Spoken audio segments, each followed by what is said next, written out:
It's Tuesday, October 21st. Today, a devastating injury. The support for a Winnipeg high school football player after life-changing injury.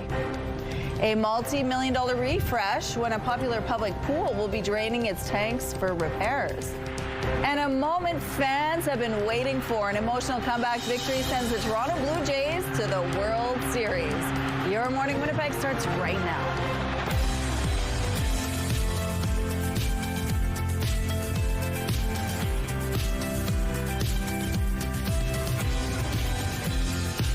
Good morning, Manitoba. Happy Tuesday to you. It is 6 o'clock. We have a lot in the next 3 hours for you.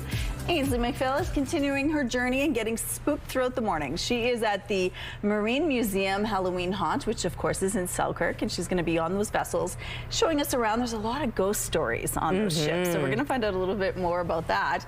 But driving in today, Terry, tons of puddles everywhere, big puddles as well. It was raining all night. Yeah, it did. And then of course you're like gripping the wheel because those winds are trying to knock you off the road. Whew, that's what I noticed, and I could hear the winds last night too. So they're still on the strong and gusty side, and those temperatures themselves, they're still above seasonal. For a normal low this time of year, we would typically slip below the freezing mark around -2, but instead we're sitting at +5. It is cloudy with those winds out of the north-northwest gusting to 45 kilometers per hour. The pressure rising and the humidity is sitting at 94%. We might even still see a little bit of precipitation over the course of the morning. There's a look at the satellite image right now, and it's just kind of more like mist out there at this time. When you see once it gets into the lighter green, it's not necessarily the heavier, the darker green that is more like rain hitting the ground, and that'll be the case off to the east of us. But these misty conditions could continue, and then of course, yes, those winds out of the north, and they add a bite to the air as well. So as far as the conditions go across the province, heavier clouds for everyone. There will still be some of that scattered precipitation, a bit of rain showing up. Northwestern Ontario, you're in for a bit of a doozy still today with the rain, but also some flurries tucked in there, and it will be a little bit cool with those morning temperatures at least, even if we do climb back up to what is normal for this time of year through the day, although today we might be just shy of those numbers. Clearing out, especially in areas to the west of us, will be just on the edge of those clouds. It might continue then to clear overnight, and tomorrow a little more sunshine expected, but still a bit of sunshine and those clouds kind of looming. It will get brighter later on into the week and warmer as well. I talked yesterday about that big warm-up coming for the weekend, and that still looks to be the case. The next few days will be closer to the seasonal 8 degrees or 6 today, just shy of that, with some possible showers tucked in there. And then the warm-up comes with the sunshine, and it's looking beautiful for this coming weekend. Thank you, Terry. Shockwaves across the high school sports community.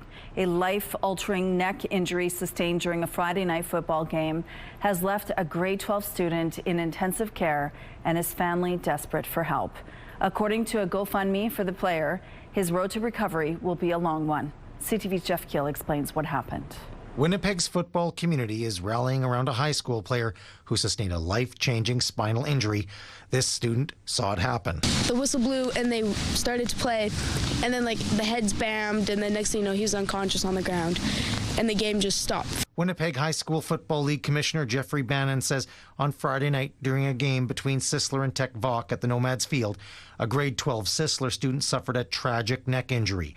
He required emergency surgery and is still in the hospital in ICU and has begun breathing on his own, and we are waiting for the swelling to subside to find out the full extent of what his road to recovery, in what capacity, and what the future will hold for him and his family. Bannon and others are encouraging people to donate to a GoFundMe page set up for him and his family. The GoFundMe says money raised will help pay for hospital parking, travel expenses, meals, and future rehabilitation and therapy. Following word of the accident, the mood was somber at Sisler High School Monday. It just feels like there's a dark cloud above everyone's head. It's definitely quiet. It feels very weird without him here.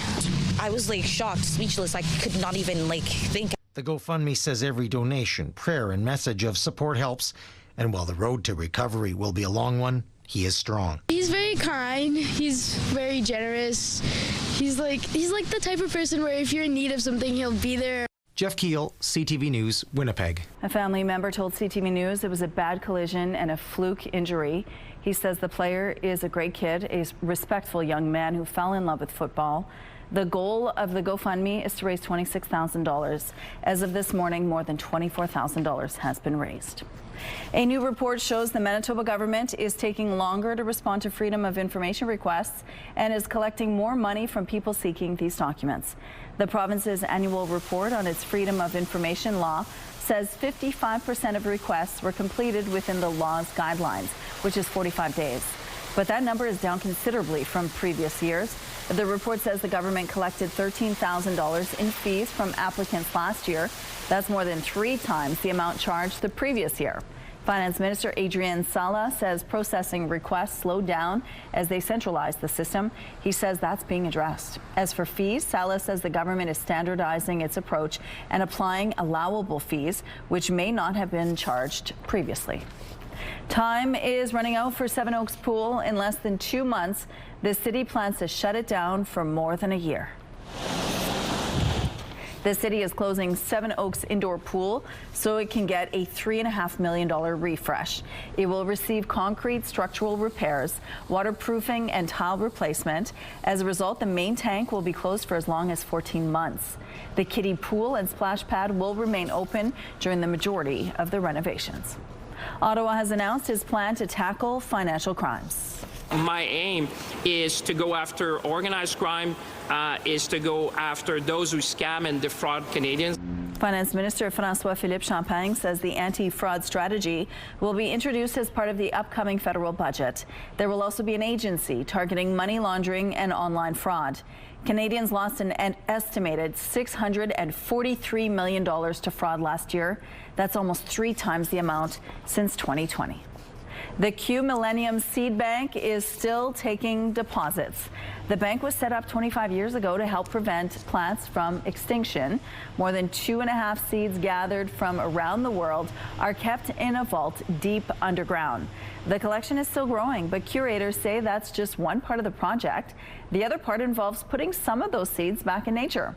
Planting is expected to be a major focus over the next 25 years for the bank.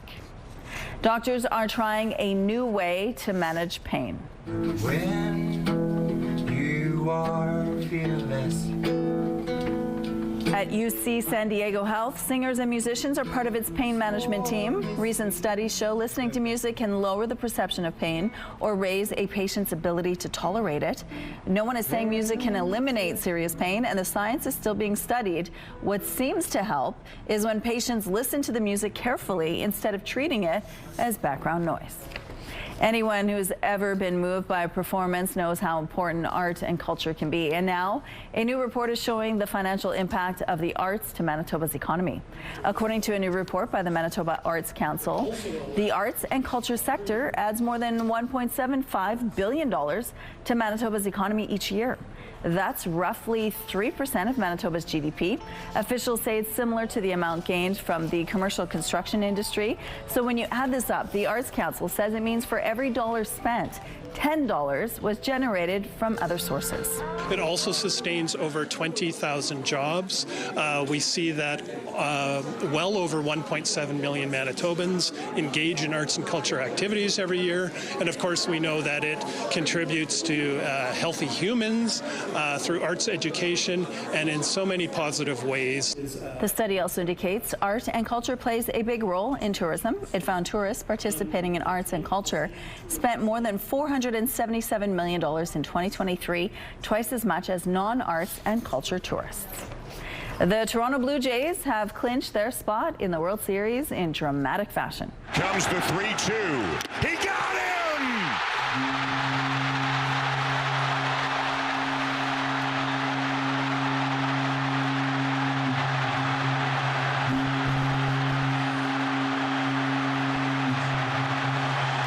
Fans have waited 32 years for this moment, and it's certainly paid off. They're now celebrating Canada's team returning to the World Series.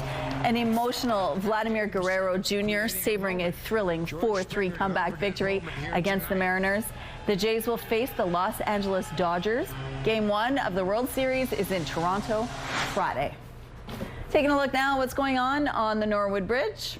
Looks like a smooth drive over here so far this morning. If you see any problems out there, let us know. Keep in mind there are puddles everywhere. Be careful of pedestrians. Let's go now to Ainsley McPhail, who took a trip to Selkirk this morning to get some spooky haunts going. Good morning, Ainsley. You have beautiful hands. Good morning. Go Blue Jays. Yes. Thank you. I just got a manicure, and I thought you might like it. Looks for good. The show. I don't know what happened. The Selkirk Marine Museum already haunted. That's the crazy thing about it. It's already a spooky place if you come in the summertime. 27 years ago, they started their Halloween haunt, and it is sure to frighten you. For the first time ever, the kids are going to have their opportunity to come dayside. It changes every single year. And what I love about this haunt, too, is that because they're a nonprofit, it is volunteer run. Volunteer led when it comes to those scares, so you know that they really want to scare you. Throughout the morning, we're going to be learning a little bit about that history, about how they put it all together. They had the quinoa dinner, the turnaround to go from that very successful dinner to this maze, extremely quick. Rochelle. Okay, maybe get some hand cream. We'll check in a little later. Thank you, Ainsley. Out on the rooftop now, no umbrella. So does that mean the rain has stopped for now? No rain, but it's chilly out here this morning, and I feel like I didn't even bring the right jacket today. So thankfully I had one of those skinny little puffers at my desk, which is now layered underneath what was supposed to just be like a windproof layer. I'm like, so long as I've got something that'll protect me from the winds, I'll be good. And then I was like, oh, no, I need something to protect me from the cold as well. It's 4 degrees right now, and it's going to stay a little bit below seasonal, even though these morning temperatures are actually slightly above seasonal, -2 being that normal low. But these winds, they're gusting to 42 clicks out of the north-northwest. The pressure, what's that doing? The pressure's rising. The humidity is sitting at 93%. And yes, it's pretty dark, and it's going to be another gray, cloudy day today. We might, while the rain has tapered off for now, we might still see a little bit of precipitation. We certainly got walloped yesterday. My rain gauge is reading at about 20 millimeters of rain. So that was a significant, and it wasn't even complete. There we go. It wasn't even completely straight up and down. I think the winds kind of knocked it sideways, so I don't even know if that's an accurate collection, but around 20 millimeters here on my rooftop in the downtown area. We're not going to be seeing much more of that today, but these winds will be persistent throughout the day today. We're taking a break. We'll be back with Your Morning Winnipeg. Weather is brought to you by Garage Masters, your complete garage specialists.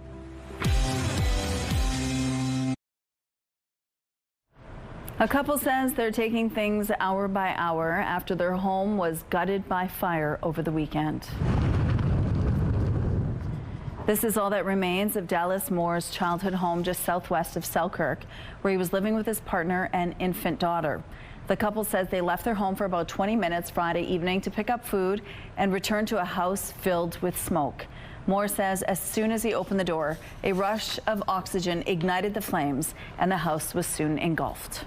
It hurts, but you know, at the end of the day, everything in the house can be replaced. The only thing we really care about is our daughter. Yeah. That's the biggest thing that we're dealing with in our loss. Yes, everything compared to that is minuscule, but it is still very heartbreaking when you pour everything, your everyday life works so hard to make this beautiful home that we brought our daughter home into, and in the matter of seconds, it's completely gone, and we don't know. There's a lot of memories we won't get back. Yeah. Moore managed to run into the house and bring their 2 dogs outside. However, one died. The couple is immensely grateful for the outpouring of support from the community and donations they've received from strangers. The cause of the fire is still under investigation. New details about a funicular crash in Portugal last month. Authorities in Portugal say a faulty cable and maintenance flaws contributed to the funicular crash in Lisbon last month that killed 16 people, including 3 Canadian residents. The inquiry also recommended the popular tourist vehicle stay out of service until their safety is confirmed. Molson Coors is slashing 400 jobs amid impacts from aluminum tariffs, raising the cost of beer cans. Any tariff deal for that sector will be too late for those workers, but there are signs an agreement may be within reach. CTV's Abigail Beeman reports. Government sources tell CTV News they are hopeful there could be movement on a steel and aluminum deal with the U.S. this week. There's reason to be cautiously optimistic that we're working towards some sectoral agreements on aluminum and steel and energy. Signs strong enough for the head of the Business Council of Canada to comment publicly. We're optimistic that if they can get it to the finish line this week, something can be announced. One would hope that some of the concessions and the movement Canada's been making is being recognized in Washington as a constructive measure, and that hopefully that translates into getting some things that we want from the negotiating table. But some of that movement has been criticized by the Canadian Steel Producers Association. New counter-tariff exemptions for Canadian companies bringing in steel and aluminum from the U.S. and China.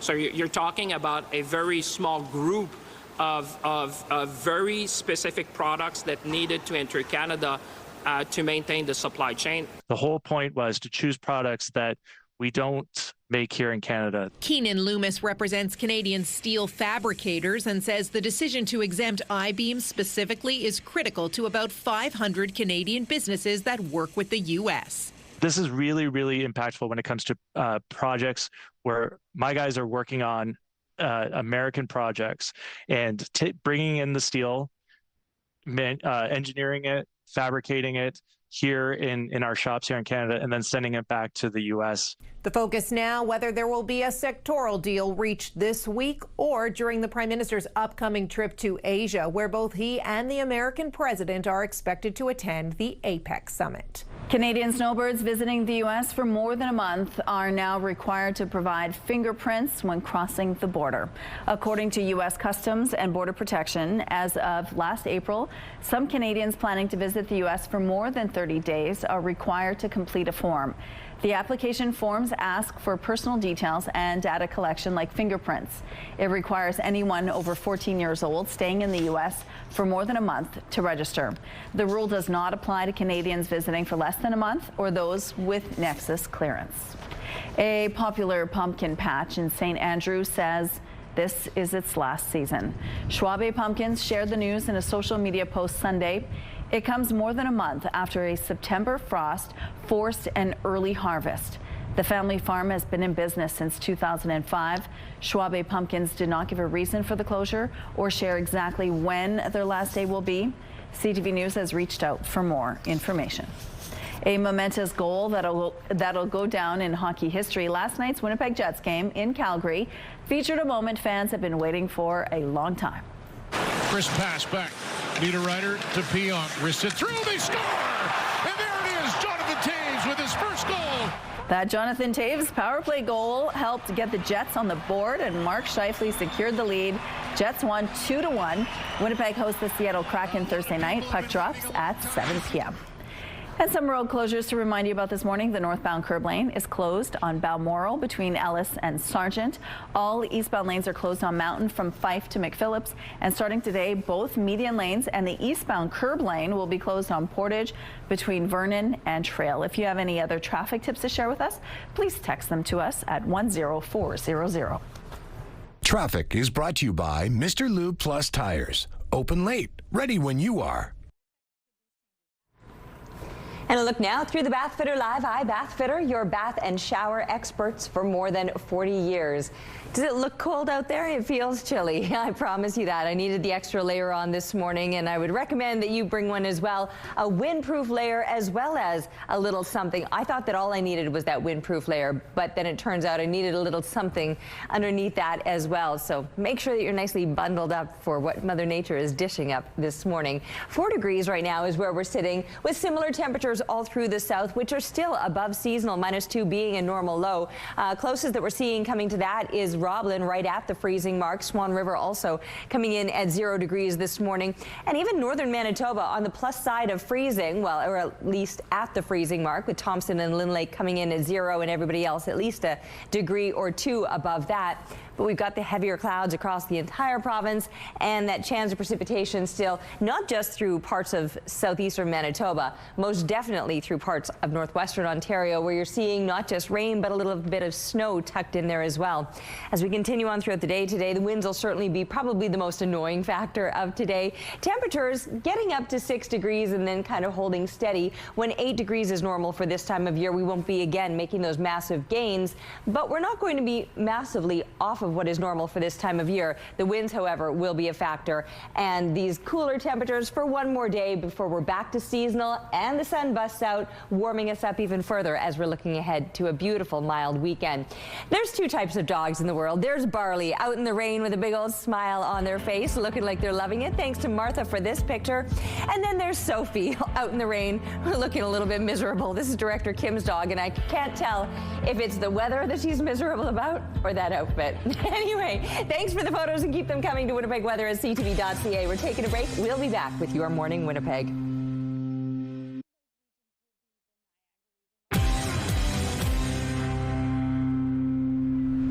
Your morning just got a whole lot richer. We're giving away a staggering $20,000. Imagine what you could do with an extra 20 grand. A dream vacation, home renovations, paying off bills. The possibilities are endless. Today's code word is toast. Head to the contest page on ctvwinnipeg.ca or scan the QR code on your screen. Enter the code word toast with your info for your chance to win CTV Your Morning Winnipeg's $20,000 giveaway. Good luck. Some Toronto Blue Jays fans had trouble accessing their tickets to Game 7 Monday due to technical troubles. It was part of a major Amazon Web Services outage that knocked more than 1,000 sites offline. Amazon says it's back online now. CTV's John Venivalle-Rao has more on what happened. For users of some web services, this was the message they got. Unable to connect to popular sites like language learning platform Duolingo and social media giant Snapchat. Canva is down. Adobe Express is also experiencing some problems. An outage that the site Down Detector says affected more than 2,000 companies. I had a bunch of interviews lined up using Zoom, and I couldn't use Zoom while this outage was in the midst, so I had to flip to a plan B. Some Delta and United Airlines passengers in the U.S. reported problems accessing their online reservations, while in the U.K. there were bank customers who couldn't log into their accounts. The issues all stemming from a problem with Amazon Web Services. At AWS, which is the world's largest provider of cloud computing services, which many businesses and governments rely on. Because these individual companies are so large and have such a big share of the market, it does have this cascading impact where one system goes down, then another, and then suddenly half the internet is gone. The outage was first reported. A few hours later, Amazon said it had narrowed down the source of the problem, though connection issues persisted. An outage that also affected Amazon's own service, along with Disney, McDonald's, and others. Since 2020, there's been several large internet disruptions. Experts say part of the problem is a growing dependence on a small number of global cloud services and shows how fragile the backbone of the internet can be. this is a clear sign that having a cloud infrastructure that is so monopolistic is problematic. Meanwhile, experts say this appears to have been the result of a fault at a data center and nothing to suggest it was a cyber attack. John Venivalle-Rao, CTV News, Toronto. Your Morning Winnipeg. Coffee is brought to you by Robin's Donuts, your favorite stop.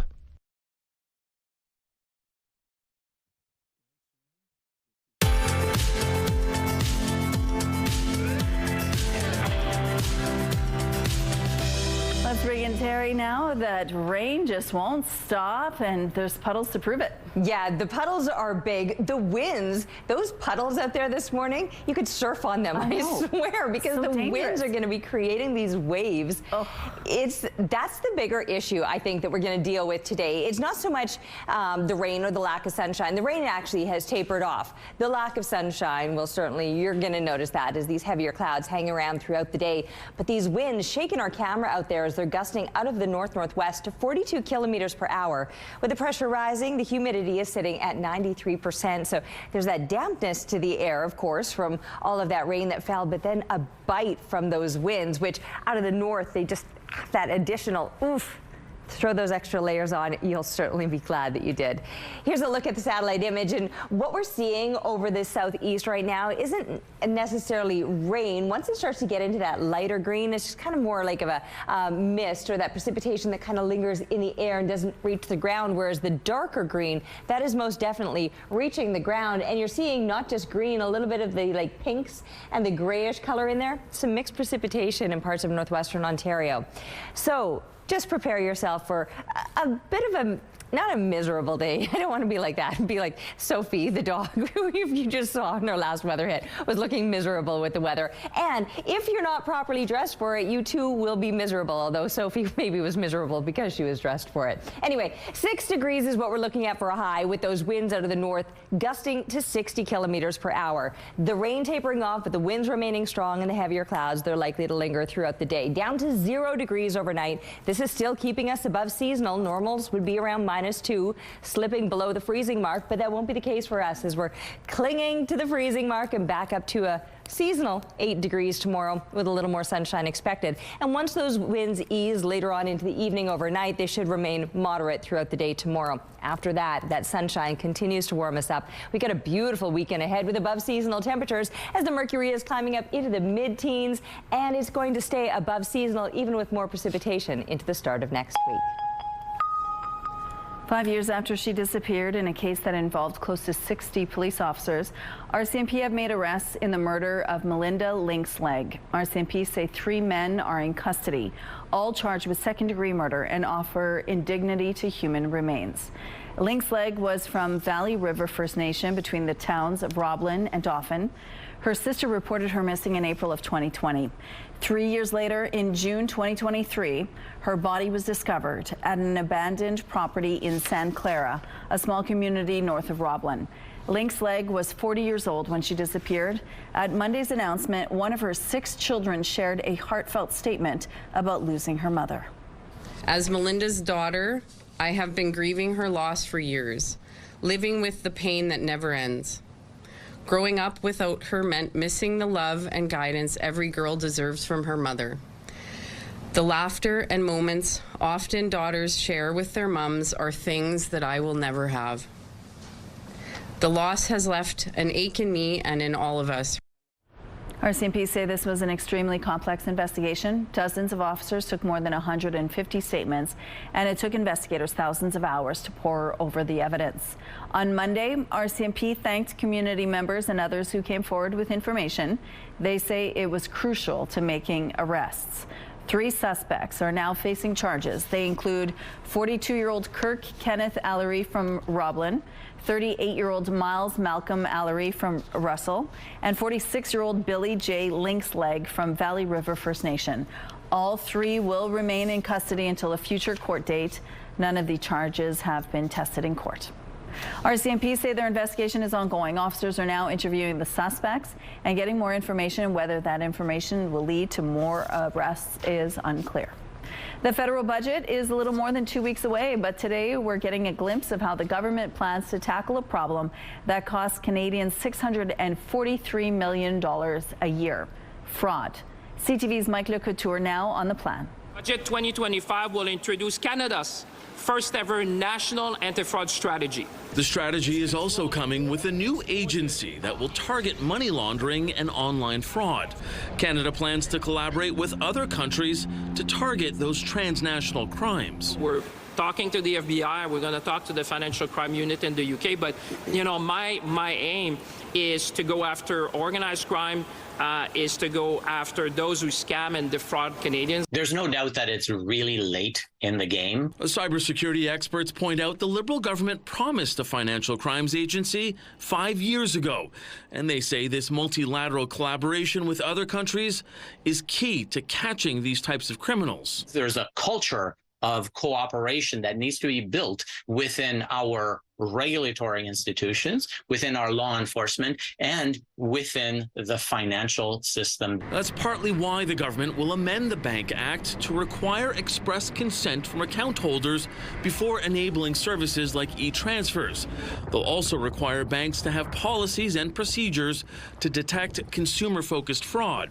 The Canadian Bankers Association is on board and applauds the move to have a central financial crimes agency.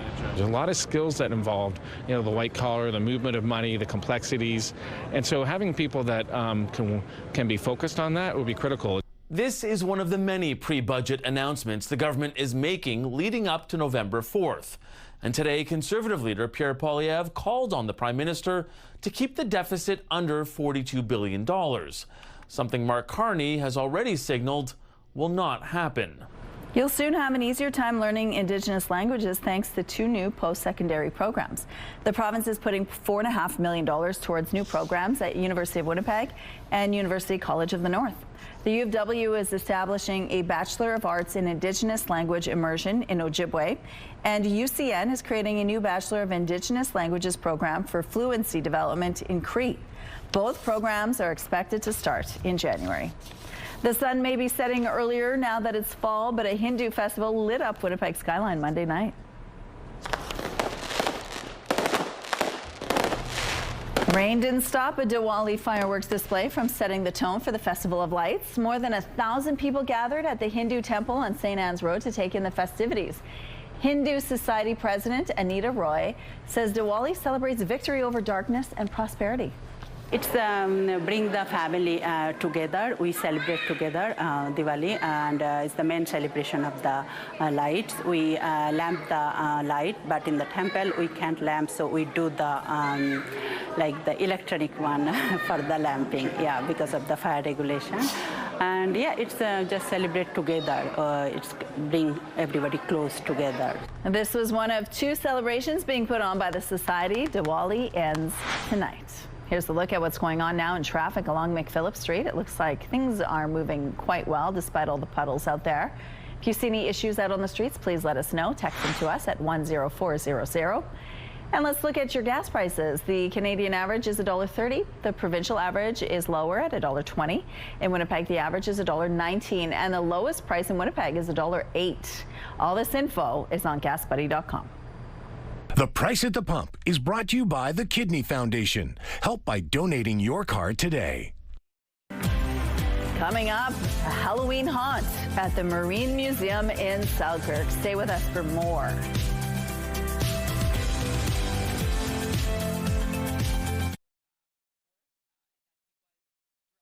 Weather is brought to you by Mr. Lube Plus Tires. Open late, ready when you are.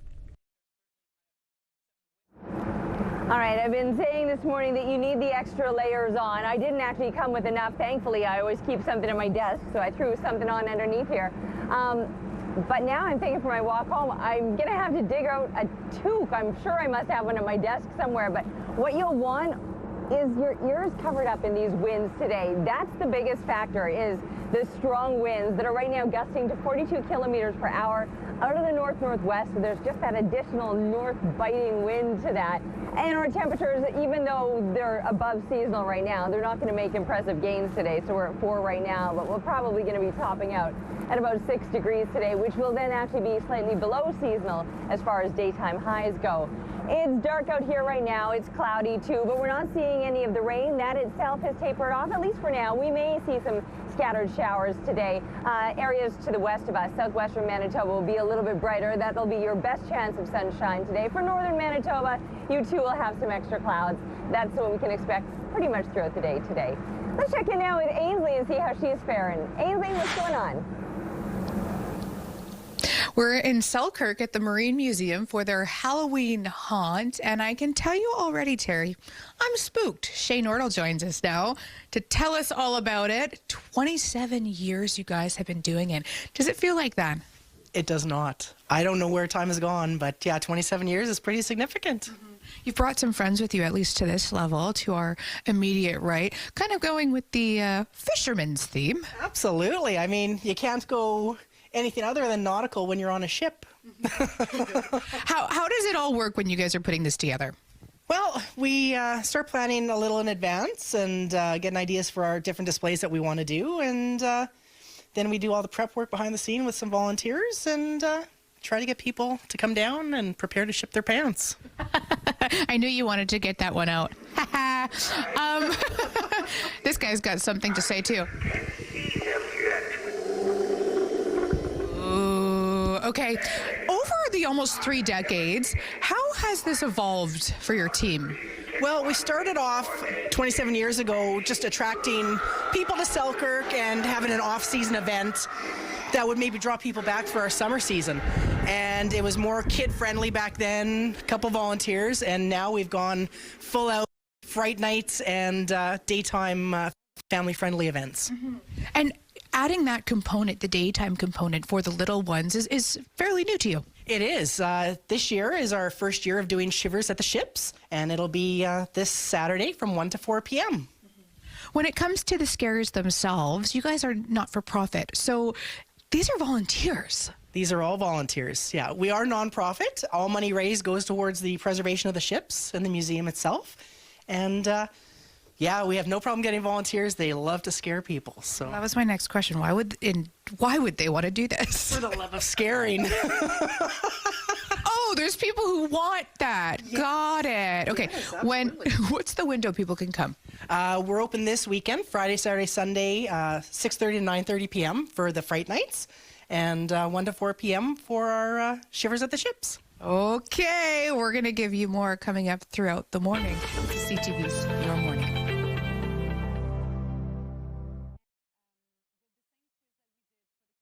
Looking at the early markets, the Dow Jones made a small adjustment overnight. The Nasdaq also slipped slightly. The S&P index trading flat. The loonie is trending lower at 71.20 cents U.S.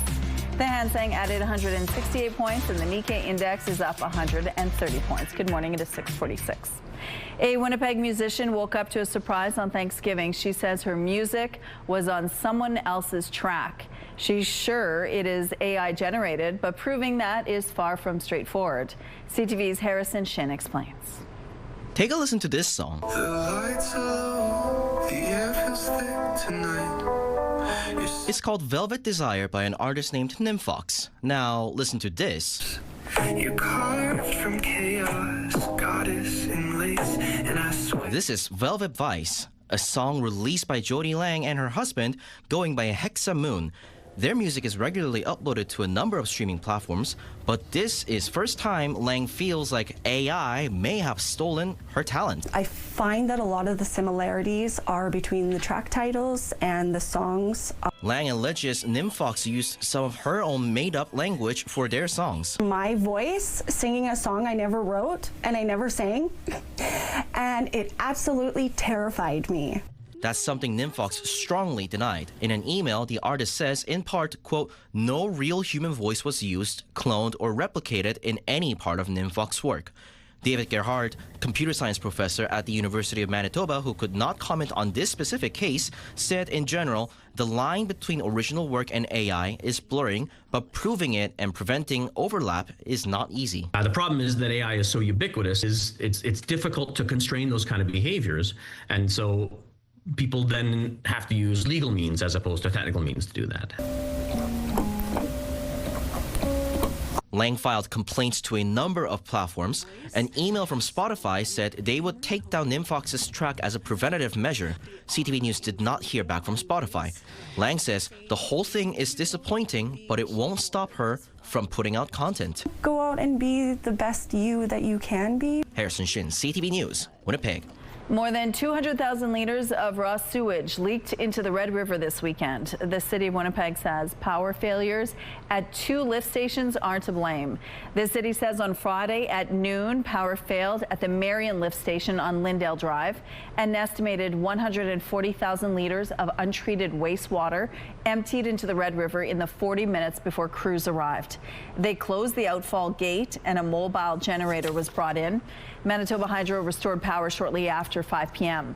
The second incident happened Saturday after the St. Norbury lift station lost power shortly after 3 p.m.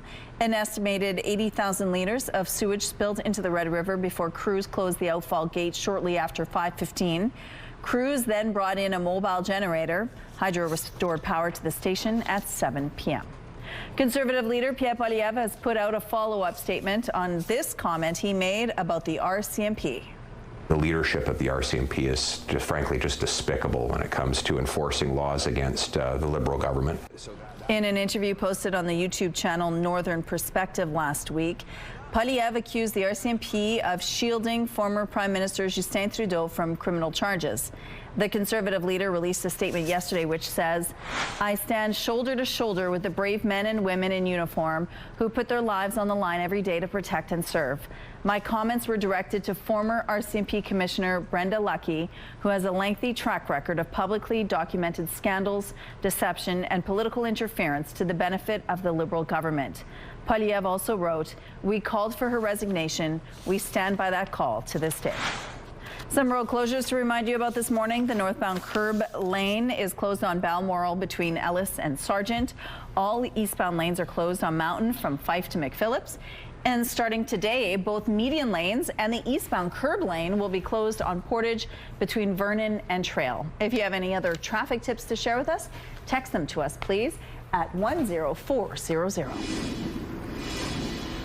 It's 4 degrees right now and cloudy and windy too. My goodness, those winds at the moment, they're out of the north-northwest, gusting to 42 kilometers per hour. The pressure is rising and the humidity is sitting at 93%. So 4 degrees is an above seasonal start to the day. It'll be the lack of gains that we make today that'll keep us below seasonal with those expected highs. And then of course it's the conditions that maybe make today less than desirable. What we're seeing here isn't necessarily rain. That's just that lighter green is kind of more just precipitation in the air, but actually reaching the ground is through northwestern Ontario, and you're not just going to be dealing with some showers today. There could be some flurries tucked in there as well. The heavier clouds will be noticed across the entire province, although these temperature values pretty much bang on what you would expect this time of year as far as daytime highs, maybe even a little bit above in the Churchill area, getting up to 4 degrees when you would typically be closer to the freezing mark as far as what is normal.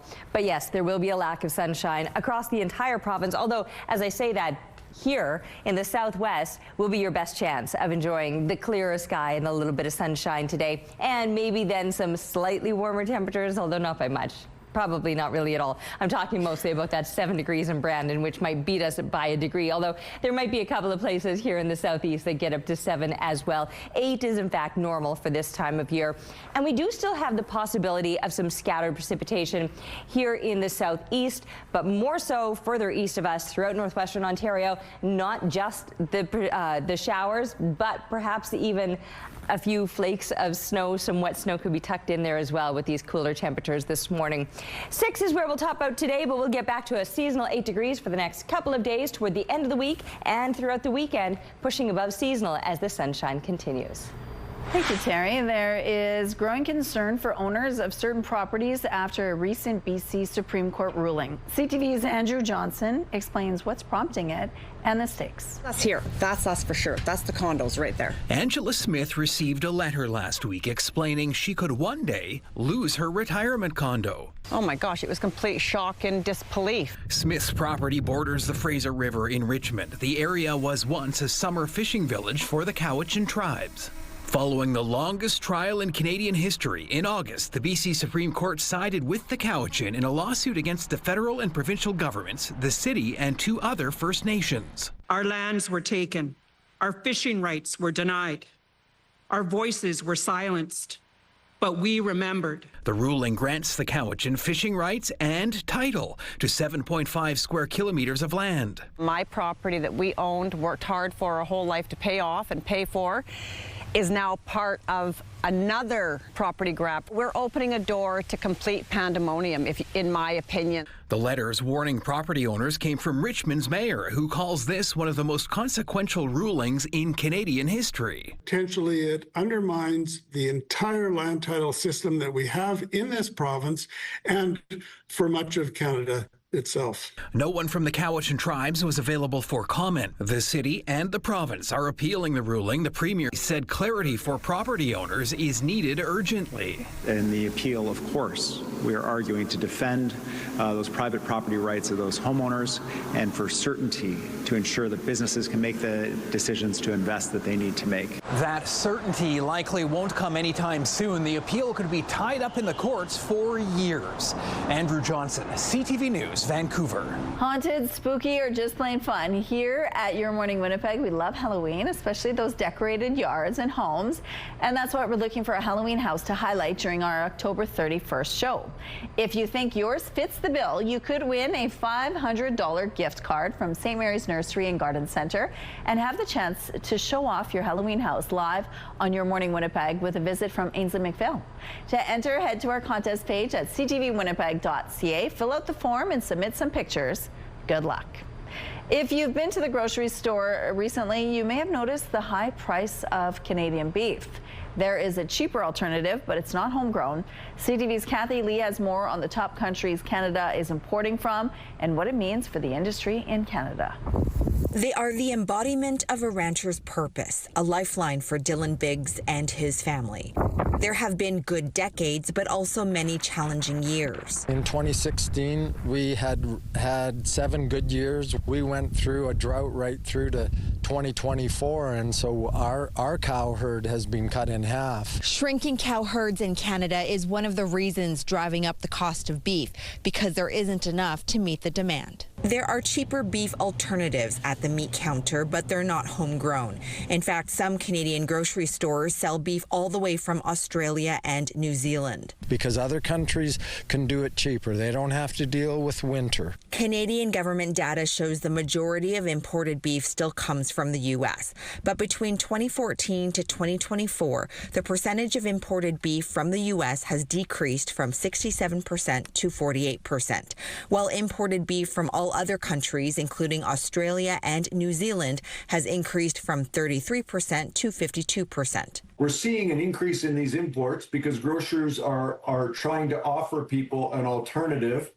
in an expensive market. I'm upset to hear that it's coming from overseas. We should be supporting our farmers. But Biggs doesn't blame people for choosing lower prices and says that may impact the future of the Canadian cattle industry. We may end up having to rely more and more into the future on imported product. Though he is still hopeful that his ranch can survive and keep the family tradition alive. Kathy Lee, CTV News, Rocky View County, Alberta. We're going to take a break here. We'll be back after this with your 7 o'clock headlines. Stay with us.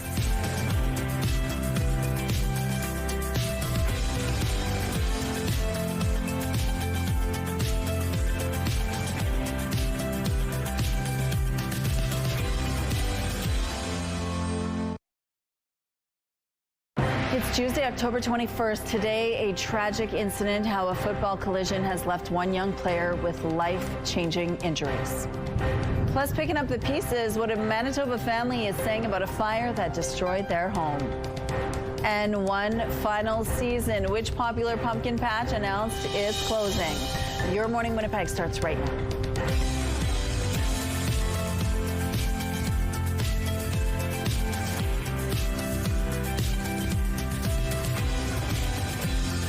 Good morning, Manitoba. Happy Tuesday to 7 a.m. Thank you so much for being with us. We have a lot in the next hour, including reaction to the Blue Jays' big win yesterday. We're going to find out what this all means and a little bit more on the history as well and what we can expect at the next game, which is happening on Friday in Toronto. Also, 17,000 teachers are going to be taking a day to sort of get trained up. All kids across the province are off on Friday. So yeah, these kids, slackers, because my kid had last Friday off too because of parent teachers. And then this Friday, he's got all of these short weeks. I think the week before was Thanksgiving. Yes. Like, come on. But the teachers need to do this. It's all part of their training so that they stay fresh and ready to go. So we're going to find out a little bit more on what's happening Friday. But the weather, the wind today. Oh, the wind. The wind is nasty today. Yeah, throw those extra layers on because the wind has a bite. It's coming at you out of the, southwest. Did that change? Oh, I don't know if this is accurate. I feel like that's not. Let's just take that off the screen. Was that an update? Okay, yeah, I think we just want to take that off the screen. I'm pretty sure that that wasn't right. I mean, if it is 10 degrees outside, then lucky us, but I'm pretty sure it's not. It's about 4 degrees right now with the north-northwest wind that's gusting to like 40 clicks right now. So yes, that's where the bite is coming from, is those strong north winds. Here's a look at the satellite image right now. Heavier clouds across the entire province. That little bit of lingering precipitation. I mean, it was still raining overnight, but now it's not necessarily raining, just kind of still some misty, foggy conditions, but the rain is still coming down in areas throughout northwestern Ontario. And in fact, you're seeing some different colors in there. That's some mixed precipitation, maybe a few flakes of snow, some wet flurries tucked in there as well. So yes, that'll be throughout northwestern Ontario. We don't have to worry about any snow, but we may still see a little bit of shower activity. At least the possibility is there. Clearing out more so in areas off to the west of us. Southwestern Manitoba is going to be looking at the brightest conditions today, but still probably pretty breezy. Those stronger winds will last through the day, tapering off tonight, but still some heavier clouds expected for tomorrow. There will be some more breaks in the clouds. We'll probably see more sunshine tomorrow than we will today, and then even more as the rest of the week goes on. And with the even more sunshine comes warmer temperatures as we're climbing up into those mid-teens for the coming weekend. Our art today is all thanks to 6-year-old Lily. Love what you've done here, Lily, and keep the art coming. Show us your creativity, get busy, and send those pictures to winnipegweather@ctv.ca. The Weather Art of the Day is brought to you by 103.1 Virgin Radio. Shockwaves across the high school sports community. A life-altering neck injury sustained during a Friday night football game has left a grade 12 student in intensive care and his family desperate for help. According to a GoFundMe for the player, his road to recovery will be a long one. CTV's Jeff Keel explains what happened. Winnipeg's football community is rallying around a high school player who sustained a life-changing spinal injury. This student saw it happen. The whistle blew and they started to play, and then like the heads bammed, and then next thing you know, he was unconscious on the ground, and the game just stopped. Winnipeg High School Football League Commissioner Jeffrey Bannon says on Friday night during a game between Sisler and Tech Vaughan at the Nomads Field, a grade 12 Sisler student suffered a tragic neck injury.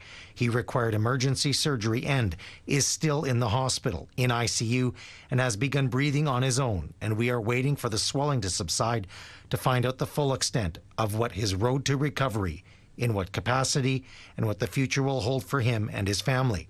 Bannon and others are encouraging people to donate to a GoFundMe page set up for him and his family.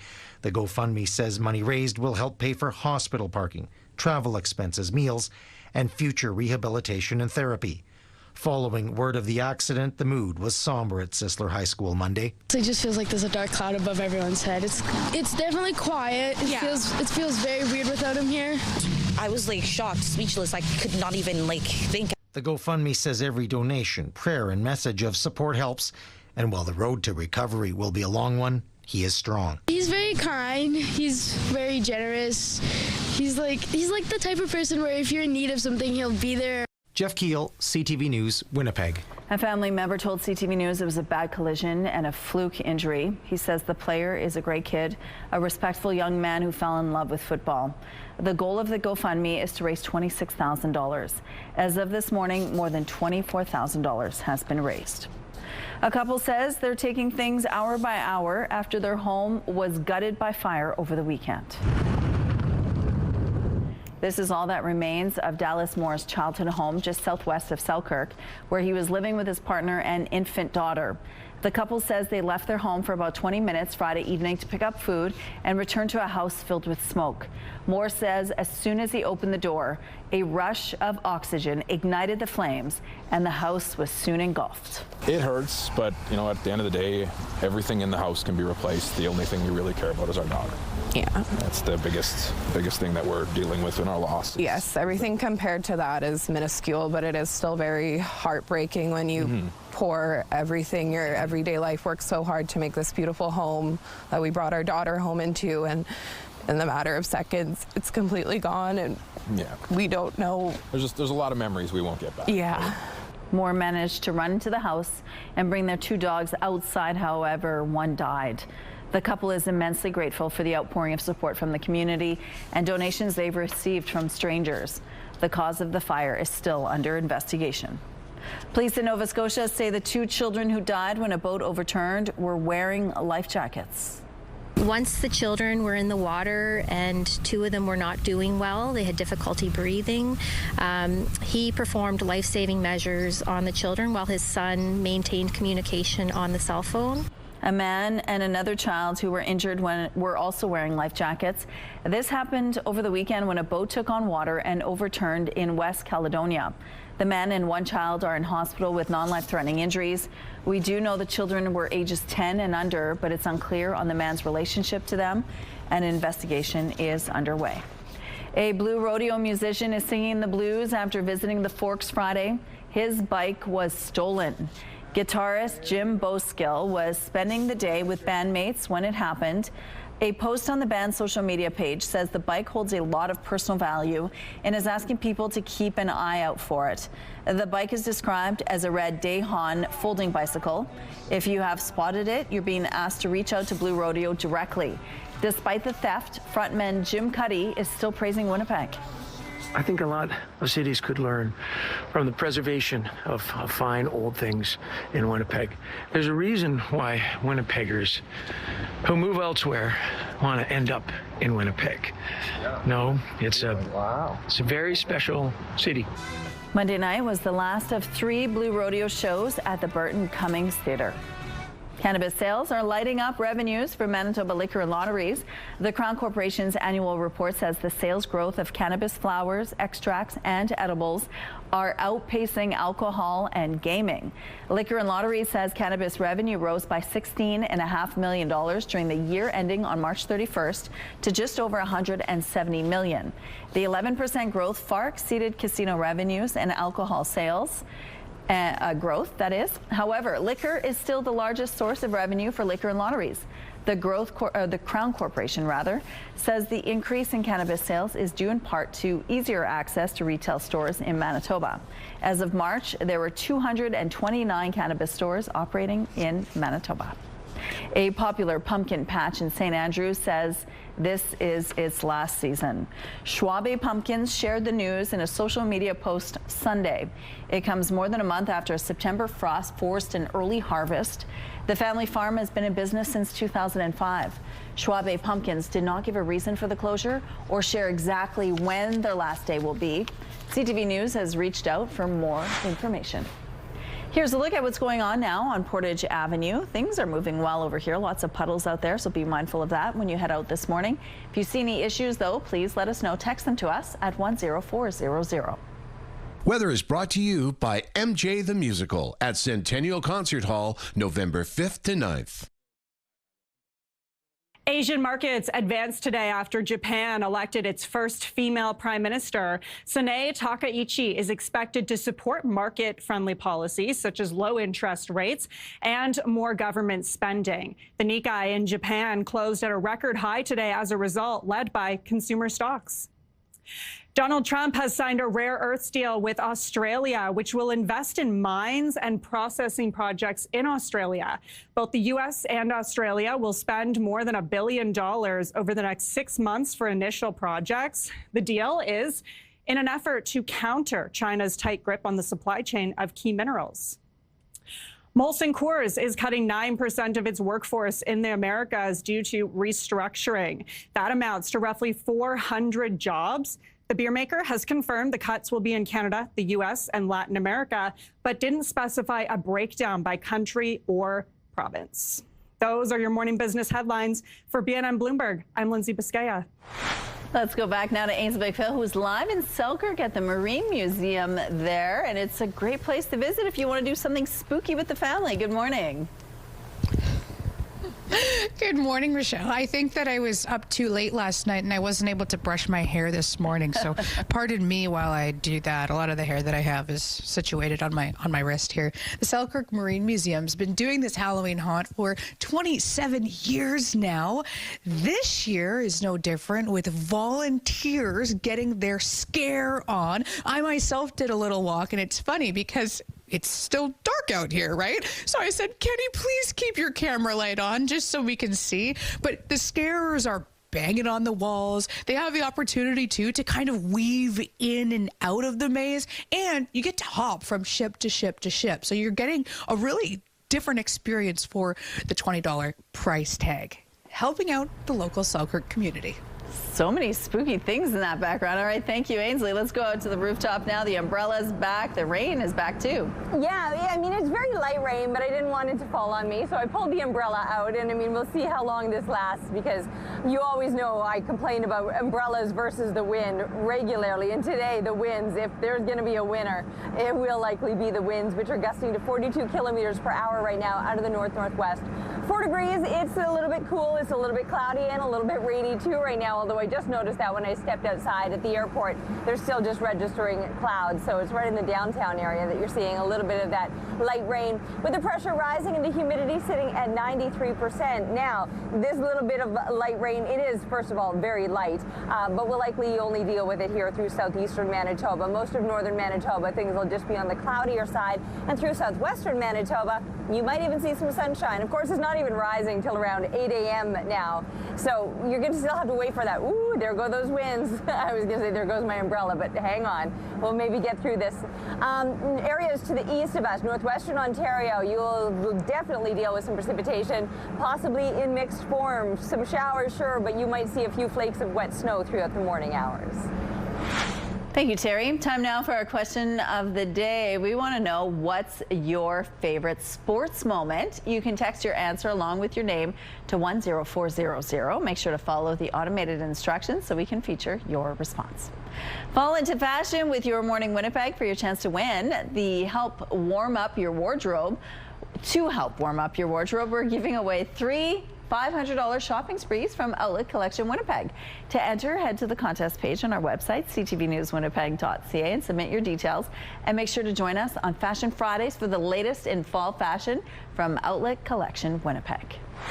We're taking a break here. We'll be back after this with more news and some entertainment too.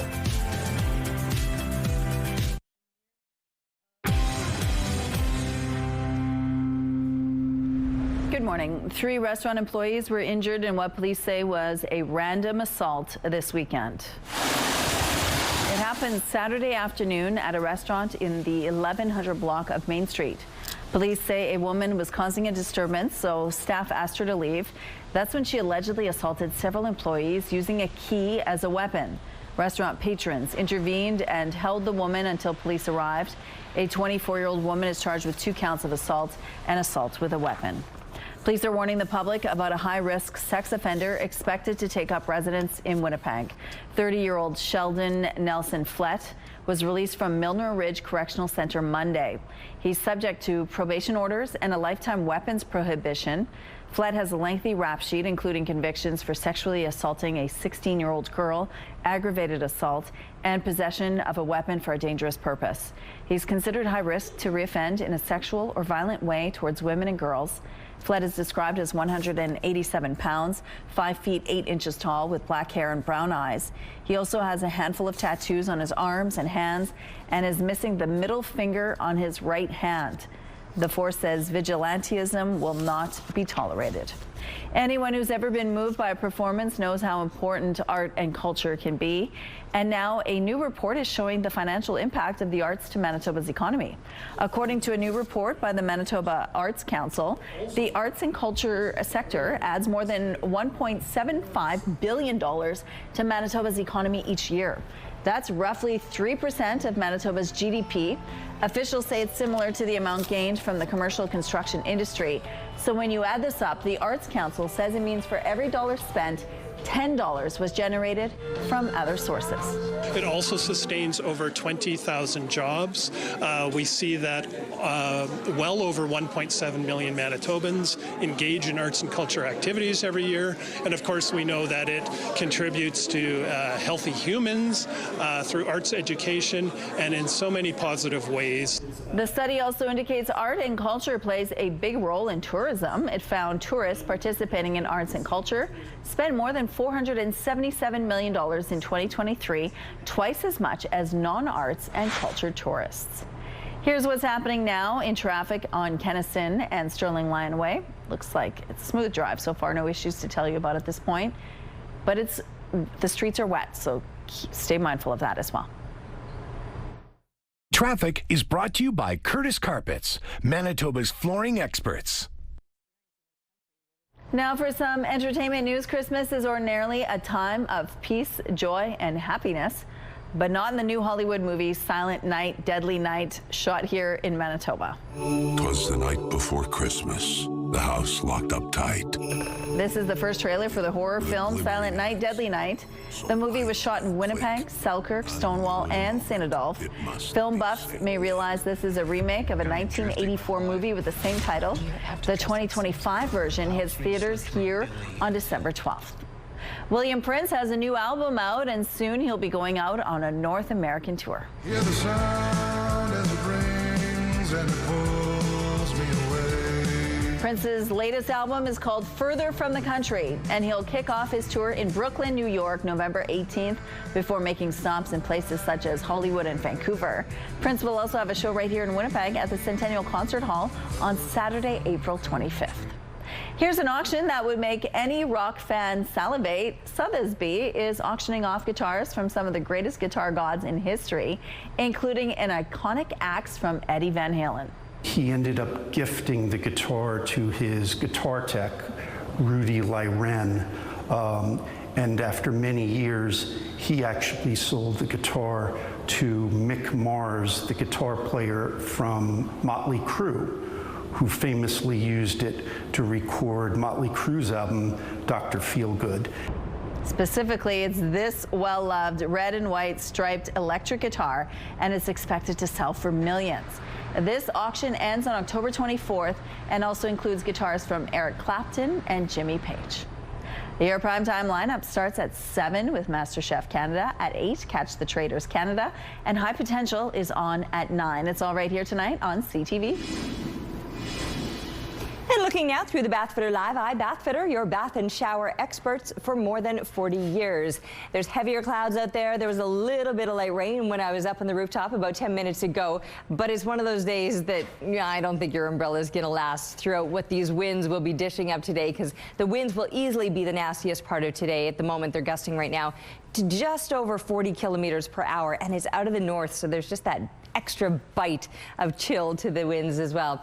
Temperature-wise, though, we're well above seasonal, with -2 being a normal low for this time of year. Now, coming a little bit closer to that, we've got Roblin, who has just recently slipped below the freezing mark. The only place, though, that we're seeing in -1, there's Swan River at 0 degrees, but everybody, and Melita as well at 0, but everybody else on the plus side of freezing. Across northern Manitoba, we've got a few places, Lynn Lake, Thompson, Gillam, right at 0, but everybody else a degree or 3 above the freezing mark right now. Heavier clouds across northern Manitoba and down into the southwest as well. This is where they'll be clearing out the most throughout the day today.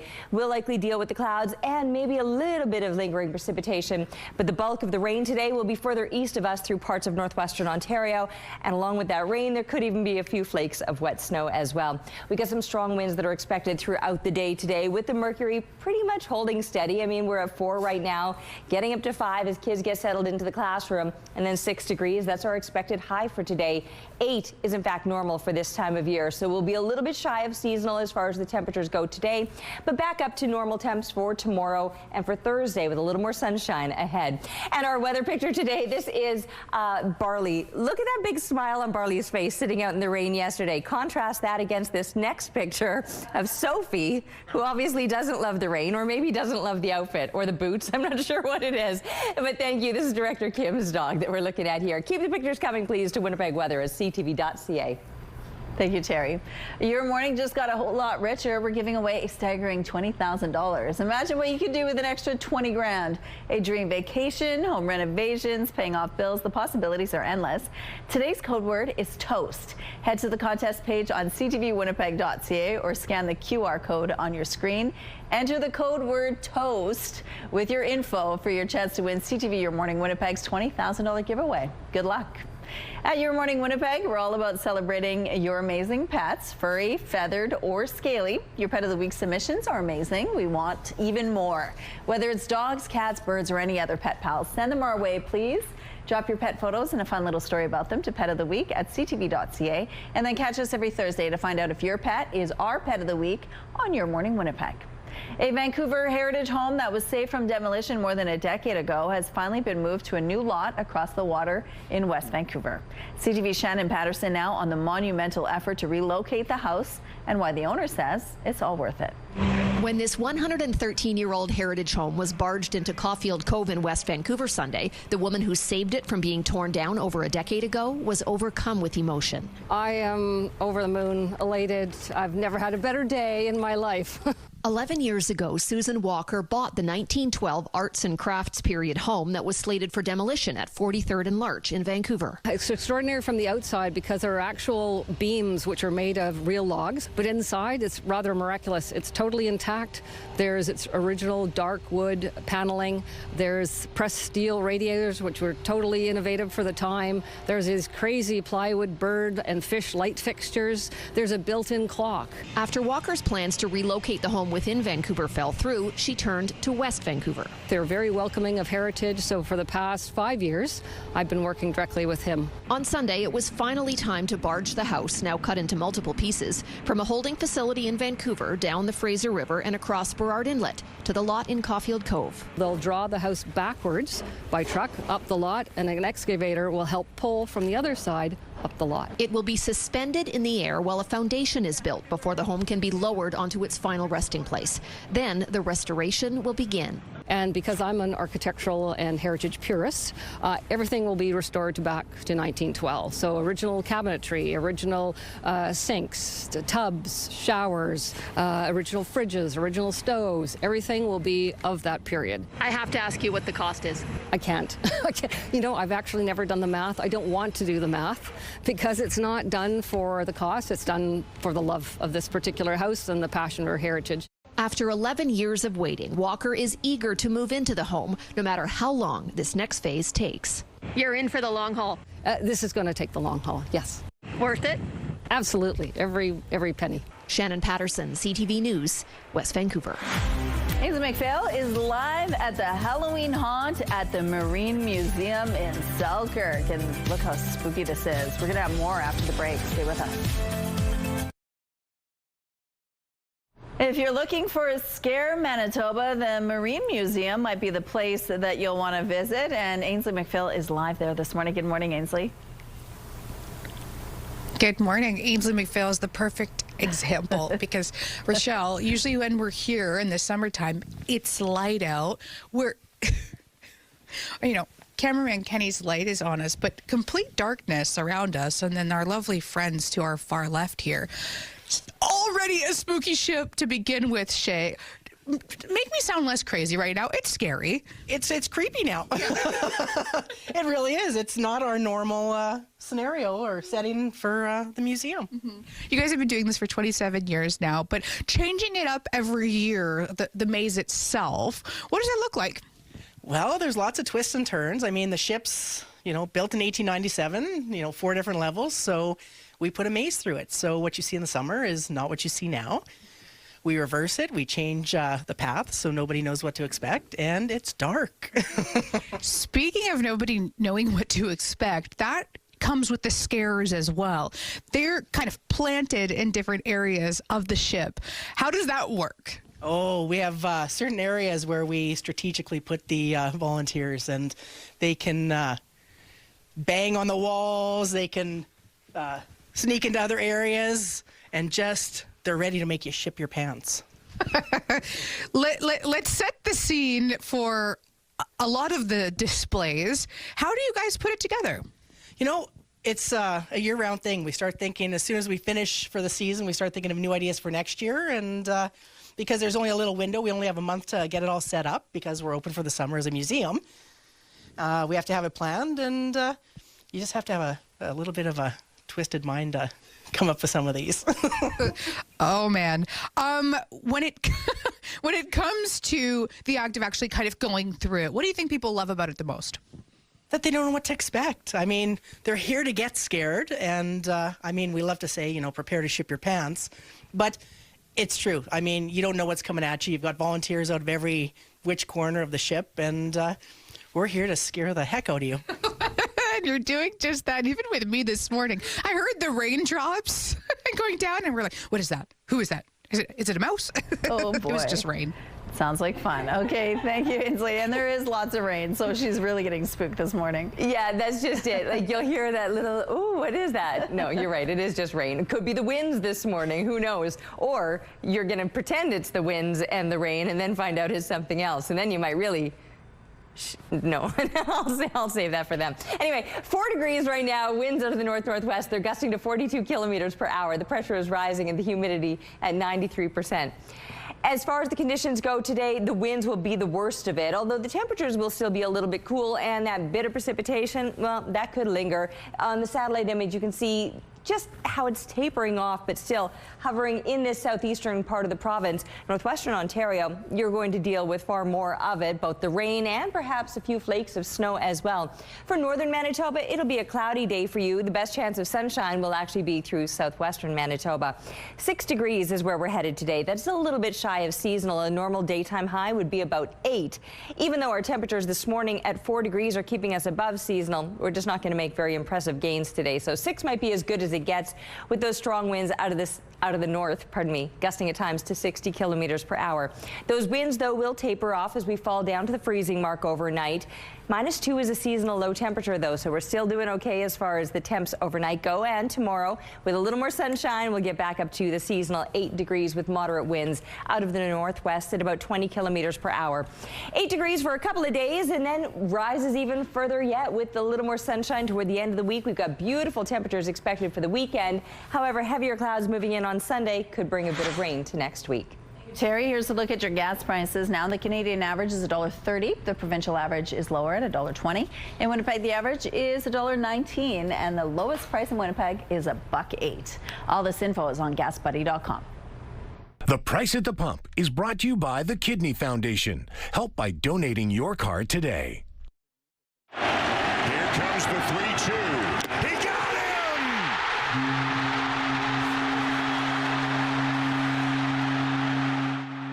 Feel that excitement. Canada's only Major League Baseball team is heading to the World Series. The Toronto Blue Jays beat the Seattle Mariners 4-3 last night to take the American League Championship Series 4-3. Joining us now with more is CTV's Heather Wright. Good morning, Heather. Good morning. Thanks for joining us. This is so exciting. The Jays trailed for most of the game until they got a 3-run home run. Take us back to that moment.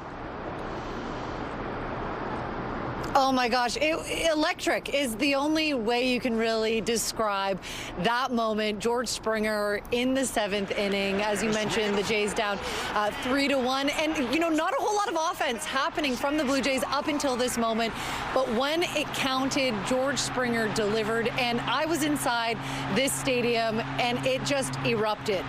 Fans had been standing on their feet for most of the game, a lot of nervous energy up until that moment, and then the big question after that was, how do you get 6 outs? 6 outs is what they needed to punch their ticket to the World Series, and it's just what they did. And you know what? It goes to show you the mantra really of this team the whole season was, don't count them out. This is the comeback team. They showed that resilience last night, and they are going to the World Series. It is so exciting. Goosebumps all around. The Blue Jays are indeed Canada's team. How is the country reacting to this exciting win? They are Canada's team, and you know it, being down here and talking to fans, you meet fans from right across the country, and it's really exciting to see, you know, so many people rally behind this team.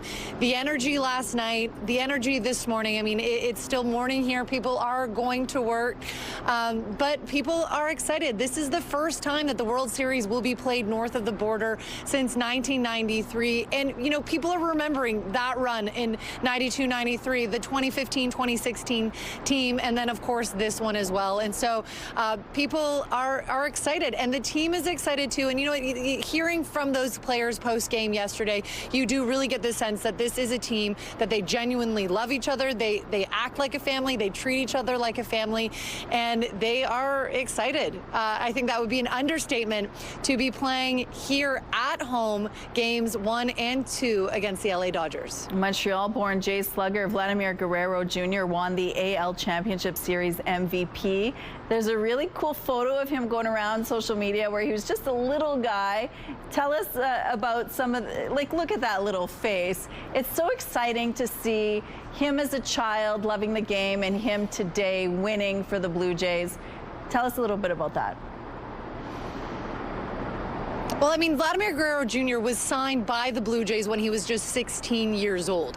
He is the face of this franchise, and he has come through when the team needed him the most. As you mentioned, he was the MVP, crowned that last night of the ALCS, and just seeing his emotion after this game, you know, he is a player who plays with passion. He really does wear his heart on his sleeve, and he was overcome with emotion. You could just see that this was not only, you know, since he was signed at 16, but really his life's work. He's the son of Vladimir Guerrero Sr., whose father played for the Montreal Expos. He has grown up in this game, and so to lead and carry this team to the World Series, you know, certainly a dream come true. But as he said last night, 4 games. They need to win 4 more games. Games 1 and 2 are Friday and Saturday night in Toronto, where the Jays will face the defending champion Los Angeles Dodgers in the World Series. The country will be watching. Thank you, Heather, for your time today. Thank you. Haunted, spooky, or just plain fun. Here at Your Morning Winnipeg, we love Halloween, especially those decorated yards and homes. And that's why we're looking for a Halloween house to highlight during our October 31st show.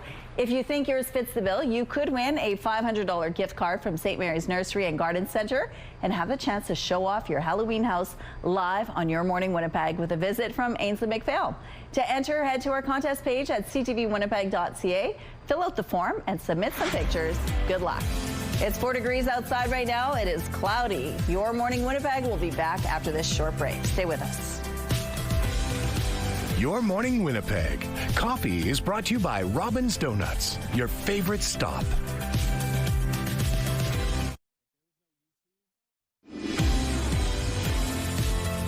Degrees outside right now. It's starting to look a little bit brighter. Some light shining from behind those clouds. Those clouds will likely be sticking around through most of the day. 4 degrees comes with a wind out of the north-northwest that's gusting to 42 kilometers per hour. The pressure is rising and the humidity sitting at 93%.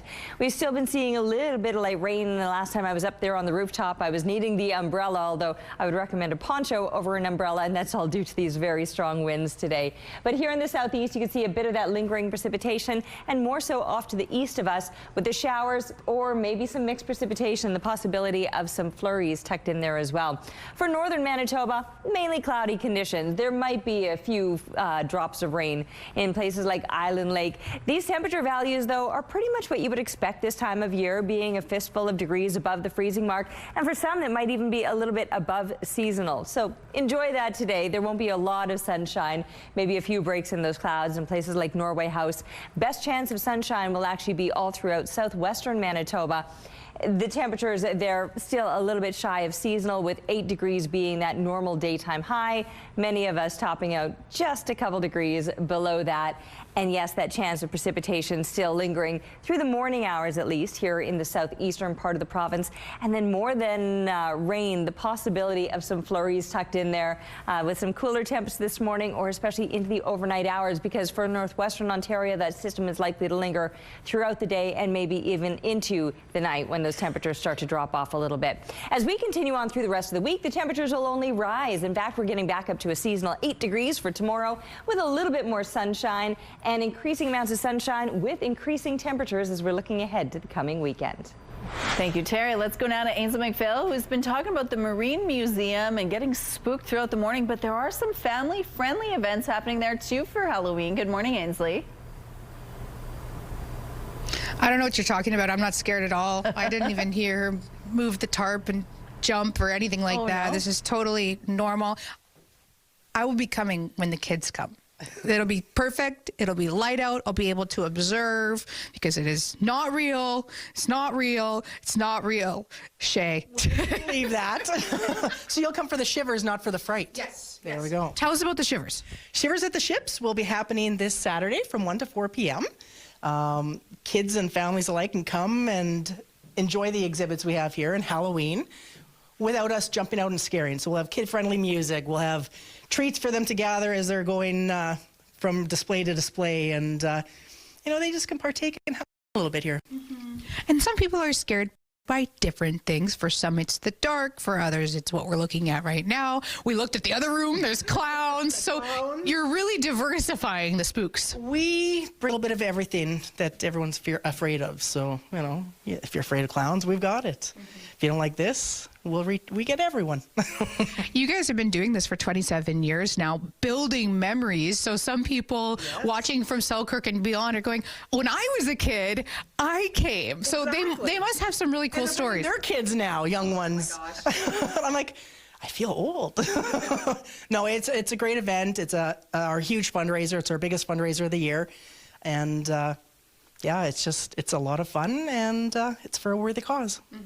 Lots of nostalgia, even for yourself, who's been here for years and years too.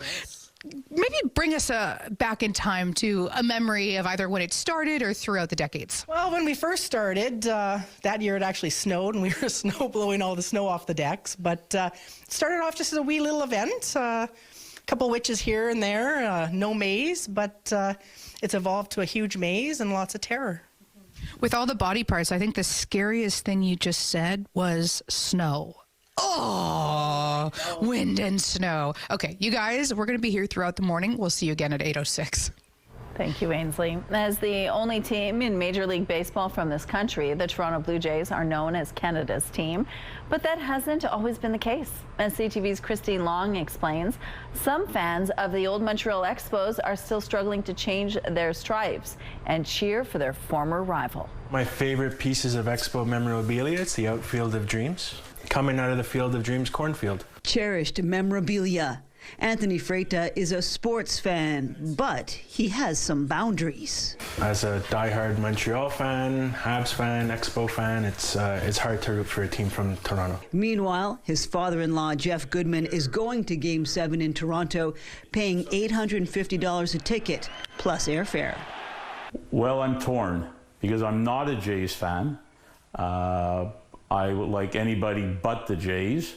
But in this circumstance, being at the game and for the excitement and for the experience, I like to see the Jays win. And then when they play the Dodgers in the World Series, then I could cheer for them to lose. Downtown Montreal at Sports Crescent, Santana Enrique says the Jays jerseys are selling well. And it's our national team now. We don't have any baseball team, so become national, so all Canada is cheering for them. They are our national team by default, and I'm just happy that, baseball is so much more fun when you have a team to cheer for. And, that team is the Toronto Blue Jays, so why the heck not? Expos Fest organizer Perry Giannis's collection has only one non-Expo on display. Current J star Vladimir Guerrero Jr. When it comes to baseball, it's Junior and the Jays. So even though he's still heartbroken about Montreal not having a team, the Guerrero connection gives him a reason to cheer. Christine Long, CTV News.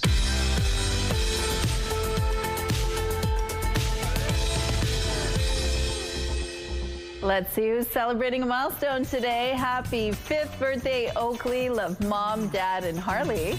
Happy 3rd birthday, Margot. Love Mom, Dad, and big brother, Tony. Happy birthday, William. We hope you have a great day from your friends in Swan River. Happy 18th birthday, Murden. You're an incredible young man with love from Grandma. And a happy 10th birthday, Elizabeth. Love Mom, Dad, and Simon. To submit your milestone, visit our website, ctvnewswinnipeg.ca, and fill out the form at least 2 days in advance. It will also enter you into our monthly contest for a chance to win a $100 gift certificate to Party Stuff.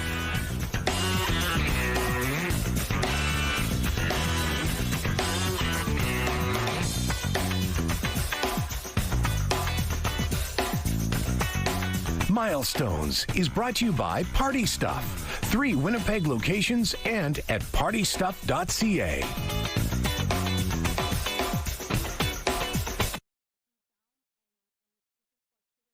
Weather brought to you by Blinds Are Beautiful, helping your home get holiday ready with blinds from Hunter Douglas.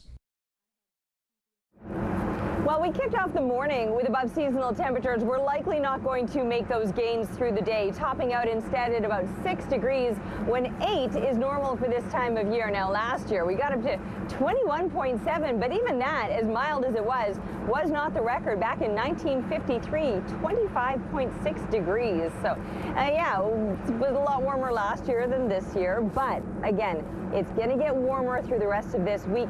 Still waiting for the sun to rise. That'll be happening at about 8 a.m. this morning. And as far as the conditions go, we're probably not going to be seeing a whole lot of that sunshine today. I was only able to just put away the umbrella. We still needed it a little bit this morning, although I wouldn't necessarily recommend an umbrella. And that's because these winds are going to be so very strong today. Right now, they're gusting to 42 kilometers per hour out of the north-northwest. The pressure rising and the humidity sitting at 93%.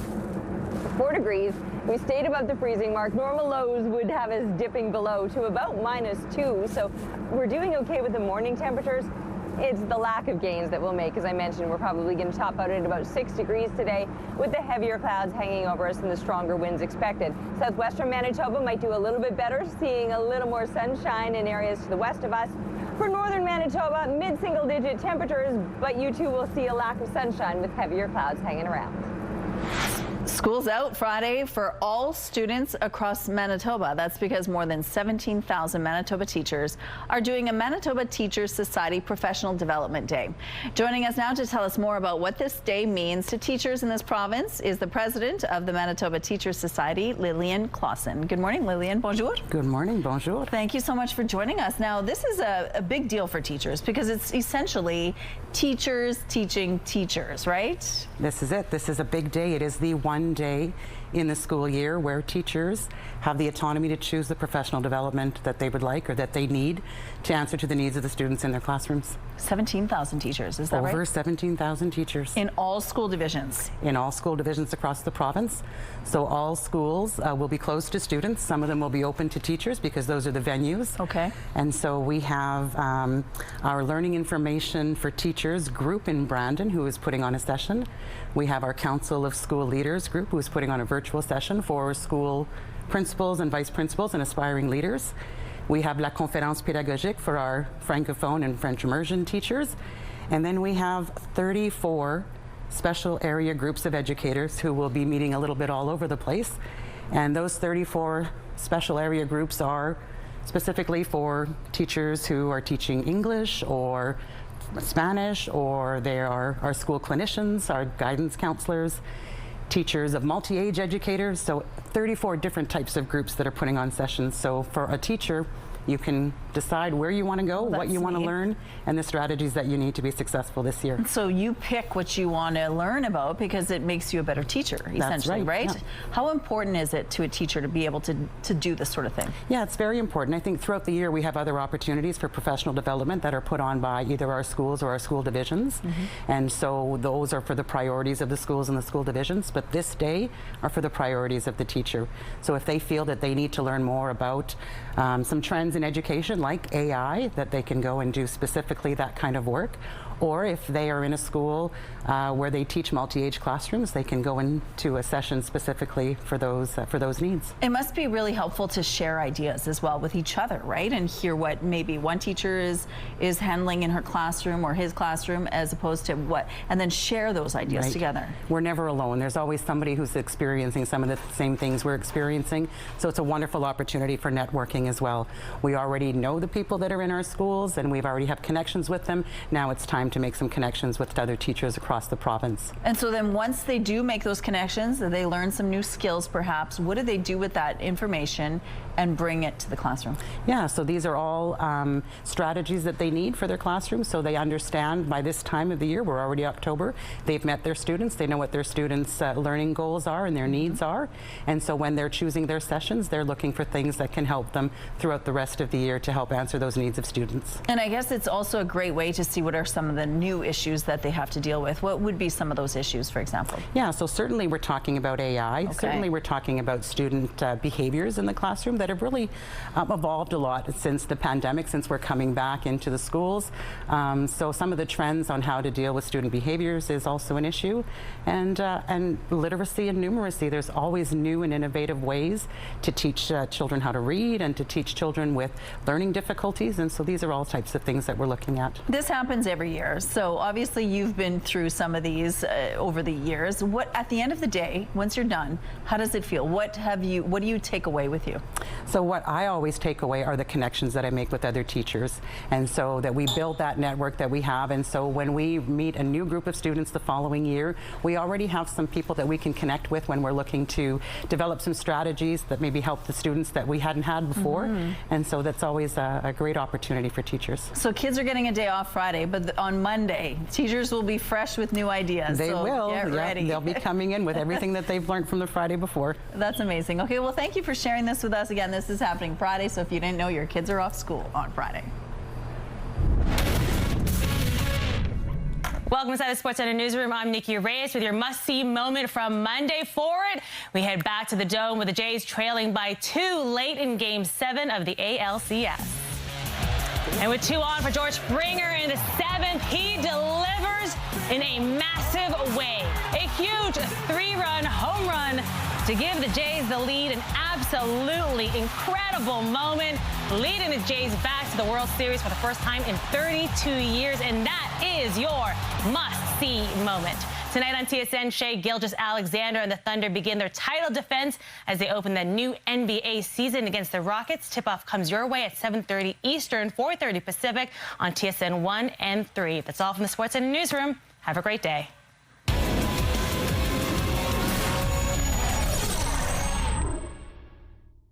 The TSN Must-See Moment is brought to you by Super Blinds, helping your home get holiday ready with Blinds by Hunter Douglas.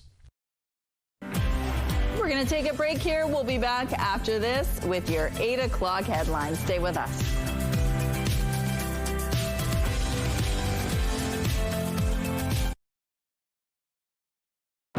It's Tuesday, October 21st. Injured on the field, how the community is rallying together to support a Sisler High student after a serious collision.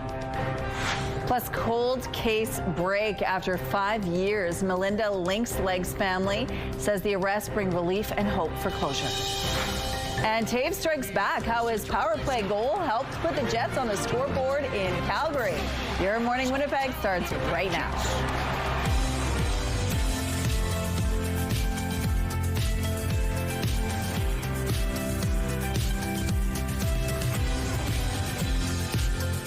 Manitoba, it's 8 o'clock on your Tuesday. We have a lot in the next hour for you, including Ainsley Mayfield will continue her spooky haunts at the Marine Museum in Selkirk. It looks this like has been so cool what she's been showing off throughout the morning, because these boats are decorated up. And I mean, everybody's getting into like Halloween, right? Yeah. It's spooky season. We're only like weeks away now from the big day. But this particular one, I just love it, because anytime that you're at an event that, I mean, some will just, you know, set themselves up. Yeah. This one has a history of like stories and ghost stories behind it. So it just, you know it's real. It has that extra element of like spookiness. But they do have some fun stuff for the kids too. So she's going to be telling us more about that throughout the morning. I'm going to tell you about the weather. It's windy out there this morning. My goodness, 4 degrees right now. And those winds right now, they're gusting to 42 kilometers per hour out of the north-northwest. The pressure is rising and the humidity is sitting at 93%. I was outside on the rooftop about 10 minutes ago. I didn't need the umbrella. And just at the very end, before I started to come back inside, a few more raindrops just started to fall. So it's going to be kind of like touch and go through the morning hours with maybe some lingering precipitation. Now, those raindrops, they weren't so much that I would have even bothered to reach for the umbrella, because your umbrella is going to get wrecked today by the winds. The winds are going to be pretty intense throughout the day. However, you might need a little more protection in areas off to the east of us where the rain will be heavier, or you can see the different colors in there. There might even be a few flakes of snow. Northwestern Ontario could be seeing some mixed precipitation, and that'll linger a lot longer today, whereas what we're seeing will just kind of be more of a morning event. And eventually, clearing out in areas, especially to the west of us. Even northern Manitoba might see a few breaks in those clouds. Temperatures right across the province, probably a little bit shy of seasonal, at least here in the south where normals would be 8 degrees, although for northern Manitoba, the temperatures will be pretty much the same across the province. And for northern Manitoba, those mid-single digits are actually pretty close to what is normal for this time of year. We'll still have a few extra clouds hanging around for tomorrow, but a few more breaks, letting a little more sunshine through, and then even more sunshine as we're looking ahead to the coming weekend with a little more heat, as well as the mercury is climbing up into the mid-teens throughout a beautiful weekend. And our art today is all thanks to Lily, 6 years old. I love what you've done here. It's a full story that you've written or drawn out for us here. So keep the art coming. We would love to see what you're working on. Send your pictures to Winnipeg Weather at ctv.ca. The Weather Art of the Day is brought to you by 103.1 Virgin Radio. Shockwaves across the high school sports community. A life-altering injury during a Friday night football game has left a grade 12 Sisler High student in intensive care, and the community rallying behind him. The whistle blew and they started to play, and then like the heads bammed, and then next thing you know he was unconscious on the ground and the game just stopped. The injury happened on the first play of the game against Tech Vaughan at Nomads Field. A family member called it a bad collision, a fluke play that resulted in a serious neck injury.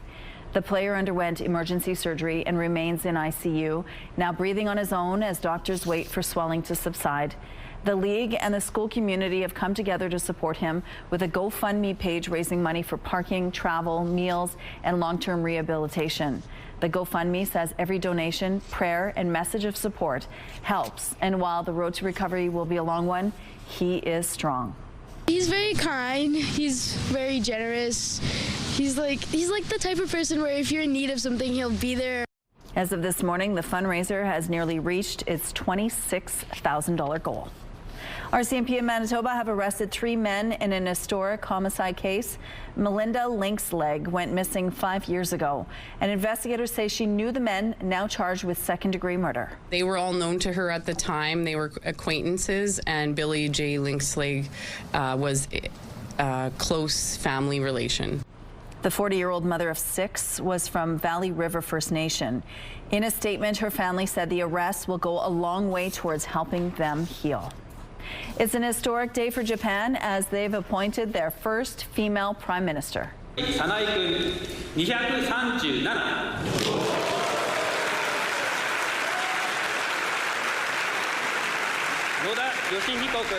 Hardline conservative Sana Takaichi won votes held in both Japan's lower house and upper house. She was a protege of former PM Shinzo Abe and an admirer of Margaret Thatcher. So it's fitting she's known as Japan's Iron Lady. She'll now have to announce her new cabinet and is expected to be sworn in tonight. She has her work cut out for her. Challenges include fixing a sluggish economy, navigating a rocky relationship with the U.S., and uniting a divided ruling party. A momentous goal that'll go down in hockey history. Last night's Winnipeg Jets game in Calgary featured a moment fans have been waiting a long time for. Crisp pass back. Niederreiter to Pionk. Wrist it through. They score! And there it is, Jonathan Toews with his first goal.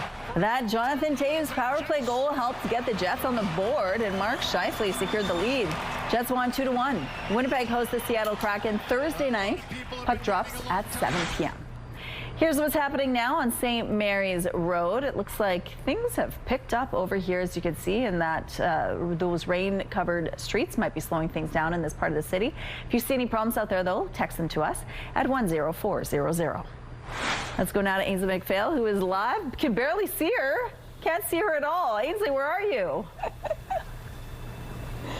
I was thinking we could do some new headshots today with Your Morning. Looks good. It is me. Oh, there you are. I was in disguise. I was so worried about you. Thank you. This place is so creepy all times of year. So the fact that we're here during the spooky season makes it extra scary. And I've been trying to explain that to, oh, where did he go? I've been trying to explain that to people throughout the morning. But you, Shay, you see it firsthand. So please explain some of the eerie encounters that have happened even recently. Well, we have our own resident ghosts here. So year-round, it's spooky as it is. This just adds to it. This time of year, the ghosts actually will mess around with some of our volunteers, and it's happened in the past. I'd like to hear a story, at least one. Okay, well, one actually in this room toward the outboard motors. My dad was in the motor scaring, and something grabbed his water bottle, took it to the other end, and left it upright, but it was also tapping him on the shoulder. And he was a non-believer, and after that, he believed. Okay. Nice. You want to try it? No. This is community run, which is what is so spectacular about it, too, and what's allowed it to thrive for almost 3 decades now. Tell us about the people behind it all. Well, the museum itself is nonprofit, run by a board of directors. This event is all volunteer. So we decided to run an event in the community for the community that gave access to a Halloween event because there was never anything here for that. And it's just grown into a big spook fest now. Mm-hmm. And that includes the scarers. Do they have any good stories kind of from the other side of the curtain? They do. Some of the volunteers have, like I said, my dad experienced, but other volunteers have experienced hoods going up on their costumes and stuff like that. But they've done the ghost tours and they believe too. So we talk to them. We have to. We gotta stay red. Go away. Go away. Shoo. Shoo. Just us in the next hit at 8:38. That Just is scary. We'll try. Watch and it. Kenny. He's coming back. Okay, thanks, Ames. It's hockey season in Ottawa for all types of players, including those in the Ottawa Power Wheelchair Hockey League. As CTV's Josh Marano shows us, this league is proving the love of the game knows no limits. The sound of wheels on the gym floor and sticks clashing signals the start of another season in Ottawa's Power Wheelchair Hockey League. This league has done so much for my sport world, but also for my life. It has gave me a purpose. Schleier is a seasoned vet, playing his 13th season of the league. He says he's happy to see it continue to grow, welcoming in more players, staying active, and making new friendships. I've just stuck with it because I've gotten better and better, and I've got to see so many people get better and better too. I get to meet other disabled people that are just as athletic and competitive as I am, and I don't know, it's like a little family here. And even a little friendly competition. I do take a lot of penalties, unfortunately. That's the competitive edge coming out. The league welcomes players with varying disabilities, giving them a chance to participate in sport. It gets you out of the house, and when you have something to do, and it's a sport that, like I said, everybody loves. Run entirely by volunteers, the league has grown steadily over the years and is one of the largest of its kind in Canada. We have 4 teams that'll play each other every Sunday. Each team consists of 7 or 8 players around, so we've got 31 players registered right now, which is a fantastic number for our league to be at. We start out as just teammates, but we become real friendship and a chosen family kind of way as well. And as the new season kicks off, players say it's not about the wins or scoring, but the feeling of belonging. I love sports, and I would watch my peers and be on the sidelines, and this sport just felt like it gave me confidence in myself that I can do anything that I put my mind to, no matter what challenges I might face. Josh Morano, CTV News. A look now through the Bathfitter Live Eye. Bathfitter, your bath and shower experts for more than 40 years. A few raindrops on our camera, although for the bulk of the precipitation, it has now tapered off. You might still feel a few drops of rain out there, but I would recommend a poncho or a waterproof layer over an umbrella, and that's because these winds are going to be so strong today that the umbrella may not fare very well against those strong winds. As our temperatures look, we're above seasonal for the most part. Well, actually, I think everybody is, because -2 is a normal low temperature. We are seeing some, well, 1 -1, and Swan River coming right in at the freezing mark, but for the most part, we're into the plus digits all across southern Manitoba, a couple of degrees above what you would expect expect for this time of year. However, it's the lack of gains that we'll make today that will keep us below seasonal once we're reaching those expected highs later on this afternoon. For northern Manitoba, at the freezing mark or above, some plus digits through much of northern Manitoba. Again, the lack of gains today. You're only going to be climbing a few degrees above the freezing mark. 5 to 7 degrees, those are the average temperatures pretty much across the entire province, with heavier clouds for now, which will likely clear out of the southwest. Here in the southeast, we're just waiting for that last bit of precipitation to taper off. You'll be waiting a little bit longer across that eastern border through much of northwestern Ontario. It'll linger throughout the day today. For us, it'll be more the winds that'll be the factor throughout the day, and the lack of gains I mentioned will be staying pretty steady today, getting up to about 6 degrees by the time kids are coming home from school, when 8 is in fact normal for this time of year. So not today, but we should get there for tomorrow and for the next day as well. And with a little more sunshine later this week, these temperatures will continue to rise. We're taking a break right now, but we'll be back with Your Morning Winnipeg. Your morning just got a whole lot richer. We're giving away a staggering $20,000. Imagine what you could do with an extra 20 grand. A dream vacation, home renovations, paying off some bills. The possibilities are endless. Today's code word is toast. Head to the contest page on ctvwinnipeg.ca or scan the QR code on your screen. Enter the code word toast with your info for your chance to win CTV Your Morning Winnipeg's $20,000 giveaway. Tune in tomorrow for another code word. Good luck. An amazing story of survival. A dog that was missing for 9 days appears to have beaten the odds. For more than a week, he's been spotted all around Vancouver International Airport, but somehow evaded his rescuers and the area's many dangers, including coyotes. CTV's Sinjin Alexander now on the second rescue of this pup's life. Tommy is at times spooked, but he's a smart pup. And when the 8-month-old landed in Vancouver after a long flight from South Korea, he somehow broke free and took off. That's good.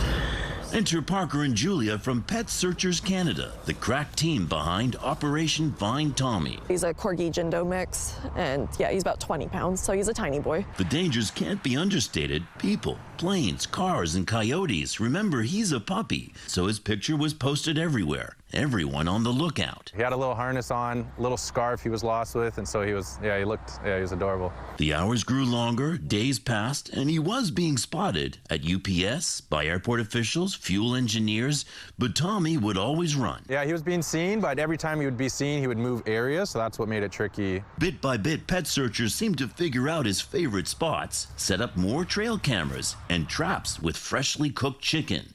Now here's Tommy taking the bait, but he wasn't about to be caught. He came by, actually went halfway in my trap, backed out, and then he left. Okay, so he was smart. Yeah, he was smart. More traps, more sightings, more chicken, but no puppy. And it's now been more than a week. For 9 days, we're still hopeful, but are getting more and more concerned. That's when the team changed the menu. Hot dogs would be served too. That night, ever so cautiously, Tommy was back and feasted. Hi, Tommy. He was cold and shaking. Hi, buddy. But they finally found Tommy right across the street from the airport runway. You're safe, buddy. The puppy was taken indoors where he couldn't get away, and the moment they opened the cage, he curled up with Julia and Parker. We just want him happy and safe, and yeah, and he's such a sweet boy that we're really happy with the outcome. We bet he is too, now living the life, probably eating more hot dogs in Whistler. Sinjin Alexander, CTV News, Vancouver.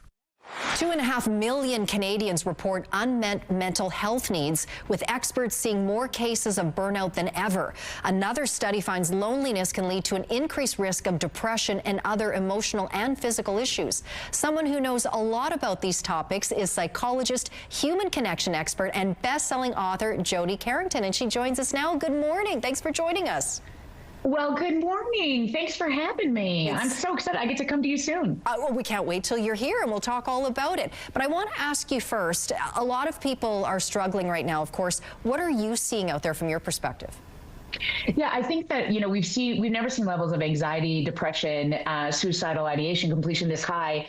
And we're confused by that. So people often say to me, I think we're in a mental health crisis. Mm-hmm. As a psychologist, I would agree with those numbers. But here's what I think the truth is. I think we're in an understandable human response to a loneliness epidemic. Right. Because we've never been so disconnected in the history of the free world, despite the fact that we have access to do things like this. Yeah. The hardest thing we will ever do as humans is look at each other and we've never had this many opportunities to look away. That's true. That's a good point.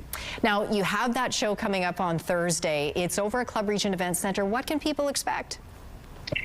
Listen, I think it's time that we come together as a community. And so this opportunity was presented by brilliant people in your city, and I cannot wait to come back. We're going to laugh. We're going to cry. Good. We're going to join in community. It's usually a little spicy around me.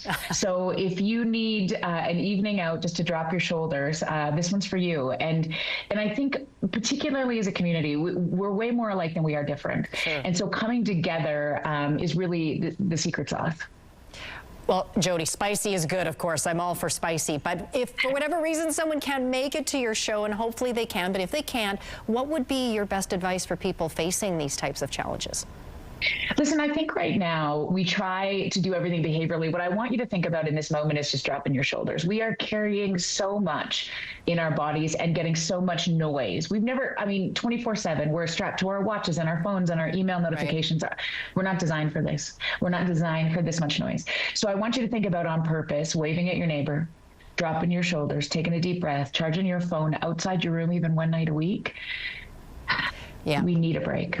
Yeah, I could do all those things. As you were saying that, I was taking a deep breath, but nice advice. And yeah, plugging your phone in outside of your bedroom is a good idea too. Well, Jody, hopefully everyone will make it out to your show on Thursday. Thank you so much for joining us. Thanks for having me. I can't wait to get there. We'll see you soon. Oh, waving at the neighbors is one of my favorite things, honestly. I love it, especially too on my walk home, and people love to chat every now and then. I think how special those little moments of connection are.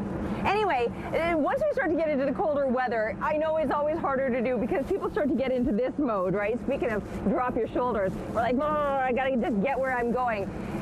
Bundle up, throw that extra layer on, and you'll actually be able to enjoy this a little more so than if you're not properly dressed for it. It is very windy today, but I'm starting to see some pockets of sunshine, trying its best to get out from behind these heavier clouds this morning. But yes, the winds are going to be an issue. Right now, they're gusting to 44 clicks. It's out of the north-northwest, so there's just that extra bite from that wind. Pressure rising and the humidity at 92%. Even myself, I came underdressed. I thought I just needed a windproof layer today, which I dressed for. And then I was like, ooh, it's cold enough that you need that extra layer underneath. And thankfully, I had one sitting at my desk. But I would recommend before you leave the house today that you throw those extra layers on and bundle up a little bit. It will be a below seasonal day, even though our morning temperatures aren't indicative of that. We're only going to get to about 6 degrees when 8 is normal for this time of year. The winds will remain strong. It will get warmer throughout the rest of the week, but today is a day that you're going to want those extra layers on for sure. Oh my goodness. Okay, I've got a couple of pictures to show you, and it just shows there's two types of dogs out there. There's dogs like Bailey, who will sit out there in the rain with a big old smile on her face, or Barley, pardon me, not Bailey. Barley, smiling through the conditions yesterday. And then there's Sophie, Director Kim's dog, and I'm not sure if it was the rain that she was upset about or having to wear this outfit, but either way, that look does not look like a happy one. You picked your day, Sophie. Choose a little better next time. We're taking a break. We'll be back with more CTV Your Morning Winnipeg. Weather is brought to you by ABC Fire and Safety, your CO2 refill store. Good morning. Mickey, Minnie, and all their Disney friends are skating back into Winnipeg next month, and we want your family to join in the fun. Disney on Ice Let's Dance features all your favorite characters, as well as some that are new to the ice. There's Elsa and Anna, Moana and Maui, Ariel, the Lion King, and Wish. Disney on Ice takes to the ice at Canada Life Centre November 7th to the 9th, and Your Morning Winnipeg has 2 family packs to give away to the Friday evening show. To enter, head to our contest page at ctvwinnipeg.ca and fill out the form. Good luck. We're chatting with Dennis Neufeld today, who is the program director at EPRA, Electronics Program Recycling Association. Correct. I got it right. You've been in here before. We've had this chat before, but for anybody that might be watching, maybe they've missed our chats before. Why don't we talk a little bit about EPRA and what this program is? So we're tasked with collecting all the unwanted electronics, whether you don't use them anymore or they don't work anymore, so that they don't go in the landfill, for a couple of reasons. There's bad stuff in there, so we don't want bad say, leaded glass and mercury and things like that. There are inside electronics to leach into the ground, so we need to keep it out of the landfill. Okay. And we got really good stuff inside there. There's precious metals in there, there's copper, there's silver, there's aluminum. So we take that out, put that back into the marketplace. So there's two sides of it, but so we need to collect it, and we need you to bring it to our locations. Excellent. Before we talk about those locations, let's talk about the timing of having this discussion. Big week. Yeah, so it's come around Waste Reduction Week. So if you recycle things during Waste Reduction Week, great. But it's just a reminder of what you need to do 12 months of the year. Yeah. We collect all year long, so don't hold your stuff to this week. But if you have it, please bring it in. Okay, and that's just it. It's that reminder that, I mean, we do this all year long. We're just here to like remind you to bring your stuff in. So what kind of stuff? I mean, all electronics. If it's got an AC cord, bring it down? Not quite as much, but people think of us as the TVs and computers, but we're so much more than that. We have microwave ovens, clock radios, home phones if you still have one, cellular phones, printers. Those are all things that you can bring in, but the best way to do it, go to our website, recyclemyelectronics.ca. There's a list of all the items that you can recycle right there. Okay, a list of the items are there, a list of the locations? Yeah, that's when you get to our site, postal code locator is what's going to meet you. Okay. Pop in your postal code. It's going to give you the 5 closest locations to where you are and the hours of operation. So it's really easy to find us. We have 113 right across the province from as north as Churchill, Manitoba. Servicing the entire province. You got to love that. Now, we've got to mention the privacy involved, right? Because sometimes people will be like, I don't know, I'll give you my microwave, but I don't want to give you my phone or my computer. Yeah, that's a huge drawback for a lot of people, but you just have to remember it is safe with us. So when we get these items, we recycle everything. We don't reuse anything. So everything that we take in, we take and we physically break down with machinery. So all that private information is all destroyed when we recycle the item. So it's safe with us. Excellent. So people can feel good about that. You can feel good about keeping things out of the landfill. You can feel good about reusing some of those precious metals that are within. So again, tell us the website where people go to find out the information. recyclemyelectronics.ca. Gotta love it. Thanks so much, Dennis. Thank you. Your Morning Winnipeg. Coffee is brought to you by Robin's Donuts, your favorite stop.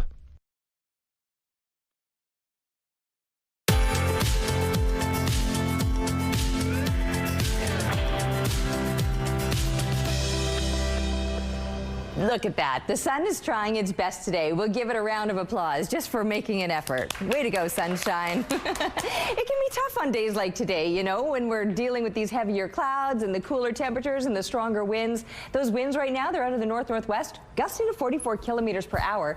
The pressure rising, the humidity sitting at 92%. Also, thank you, team. I just say give a round of applause, and everybody showed up for me today. Thank you, each and every one of you. I have the best team. I have the best team.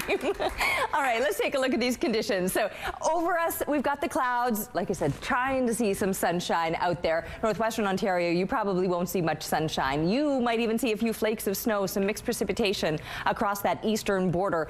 We'll do okay today. It's going to be a little bit shy of seasonal. I mean, we're starting out above normal as far as temperatures go at 4 degrees because -2 is actually a seasonal low temperature. But then 8 degrees is a normal daytime high, and we're not going to get there today. Only up to about 6 with some stronger winds expected and the heavier clouds, but maybe a few more breaks than I expected today. Moments of sunshine here or there. We'll take whatever we can get and maybe give it a little round of applause because that will encourage the sun to shine a little more.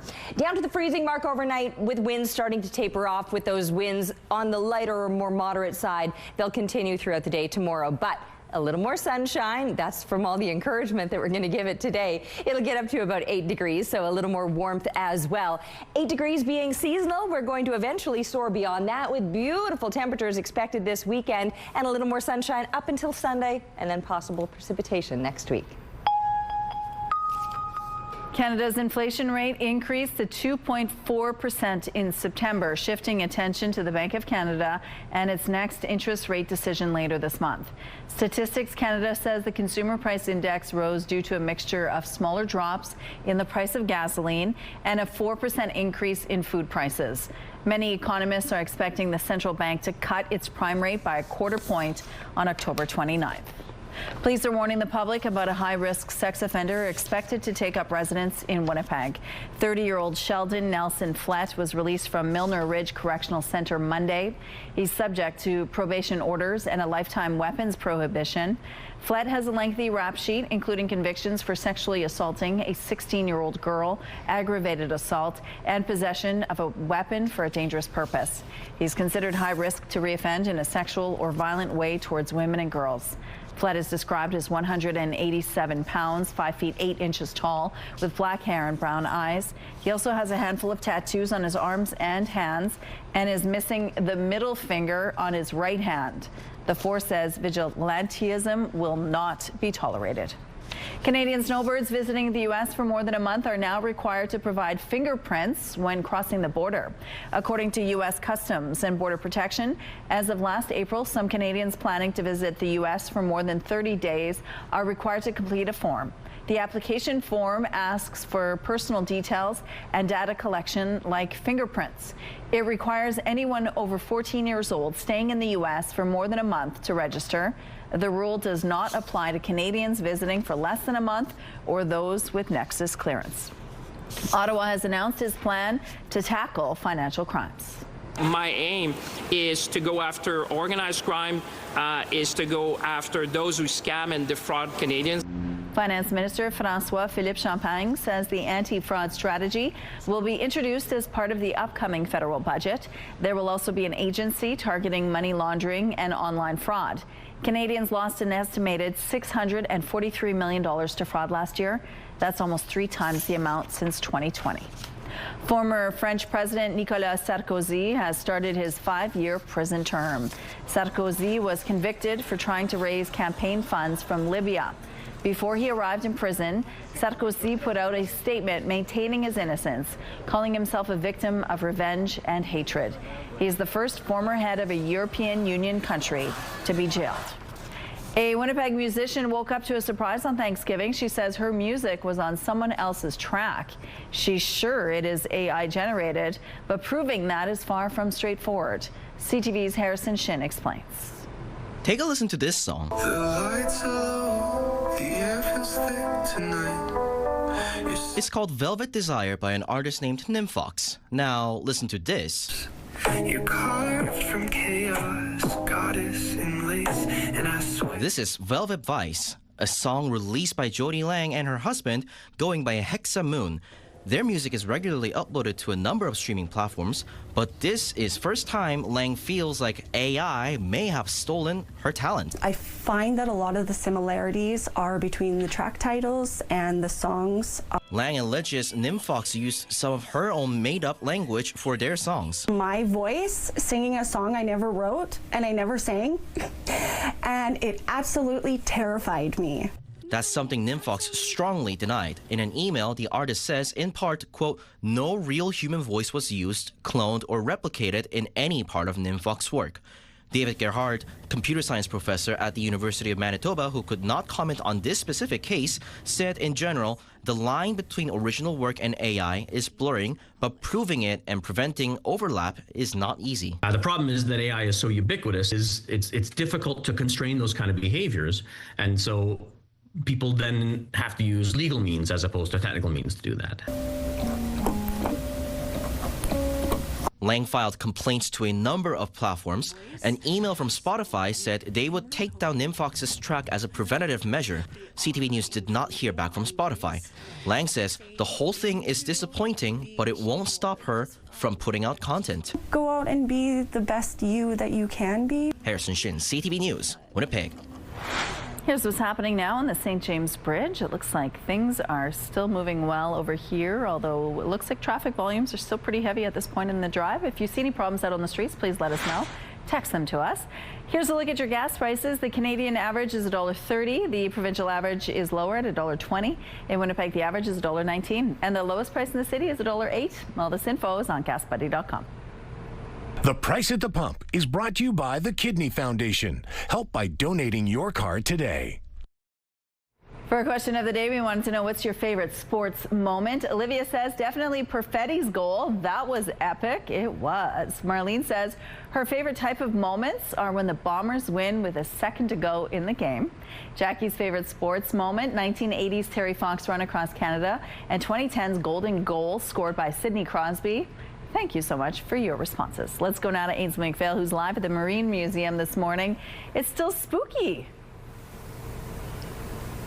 Rochelle, sorry to kind of backtrack there. If someone hadn't have said the golden goal, I would have had to pipe in. So I'm really glad that you said the golden goal at the end of it. I was sweating in my werewolf paws here. It is spooky here at the Marine Museum in Selkirk. It's totally transformed from when we've come back in the summer. Shay is joining us once again to explain.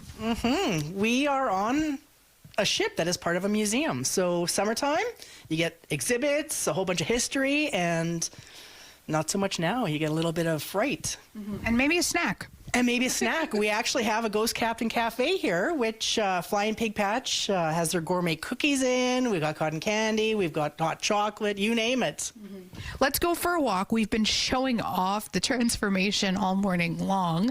What can people expect to see as they peruse, I should say? Well, we've got this weekend, Friday through Sunday, 6:30 to 9:30 p.m., we've got Fright Nights. So lots of jump scare, lots of screaming, lots of banging, just enough to make you a little scared. And then we also have Shivers on the Ships, which runs this Saturday from 1 to 4, and it's more family-friendly, geared to not scare the little ones. If people do come, say in the summertime, for example, I mean, this fall, you guys had that dinner on the ship. How successful are events like those? That is our second largest fundraiser. Aside from the Halloween haunt, the Kenora dinner brings in, close to $13,000-$14,000 for us, which helps us with the preservation of the museum.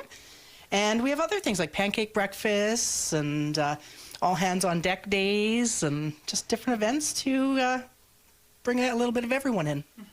And preserving that history is just so key, so important. From your standpoint, why is that?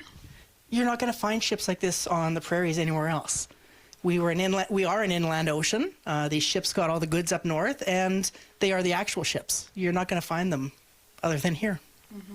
Scared shipless. Scared shipless, prepare to ship your pants. She's been saying it all morning. I'm sorry. I had to say it. It's the only time of year I can do it. It's the only time. Very catchy. All right. Back to you. Thank you, Ainsley.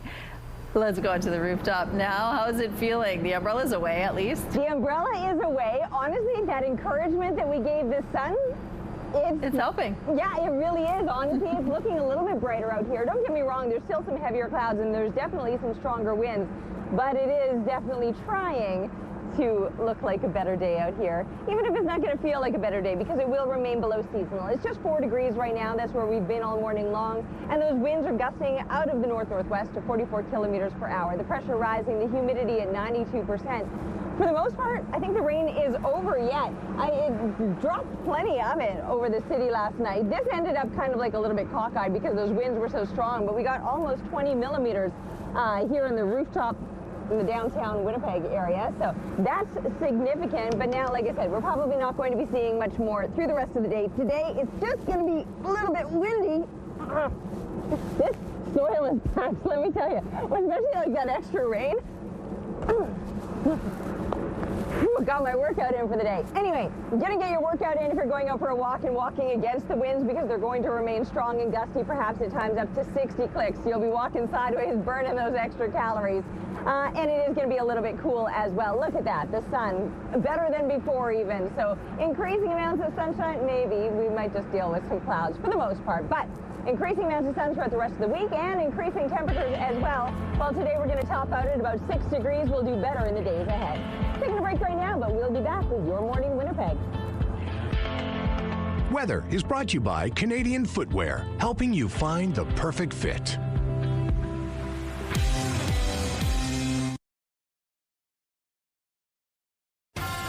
Have a news tip? When you see news happening, let CTV News Winnipeg know. Text your tips, pictures, and videos to 10400. That's 10400. Message and data rates may apply. Asian markets advanced today after Japan elected its first female prime minister. Sanae Takaichi is expected to support market-friendly policies such as low interest rates and more government spending. The Nikkei in Japan closed at a record high today as a result, led by consumer stocks. Donald Trump has signed a rare earths deal with Australia, which will invest in mines and processing projects in Australia. Both the U.S. and Australia will spend more than $1 billion over the next 6 months for initial projects. The deal is in an effort to counter China's tight grip on the supply chain of key minerals. Molson Coors is cutting 9% of its workforce in the Americas due to restructuring. That amounts to roughly 400 jobs.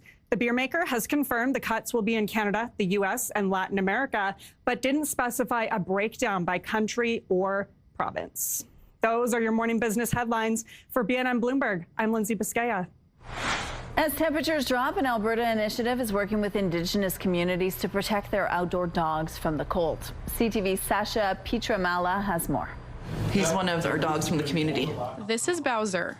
For dogs like him, living outside year-round is the reality, even during harsh Alberta winters. A lot of the dogs that are out there, can't survive winter without any shelter or protection, and with a lack of resources available out there to them. The Paws Up program is doing what they can to help out before the snow starts to fall. We build dog houses and provide them for those that need them. This weekend, they delivered 26 shelters for dogs living outdoors in Indigenous communities. Each house is insulated and filled with straw, giving each pup enough warmth to get by. We have actually had one of our community members' dogs give birth in one of the dog houses in the wintertime. So luckily, all her babies survived because we were able to provide the shelter for them.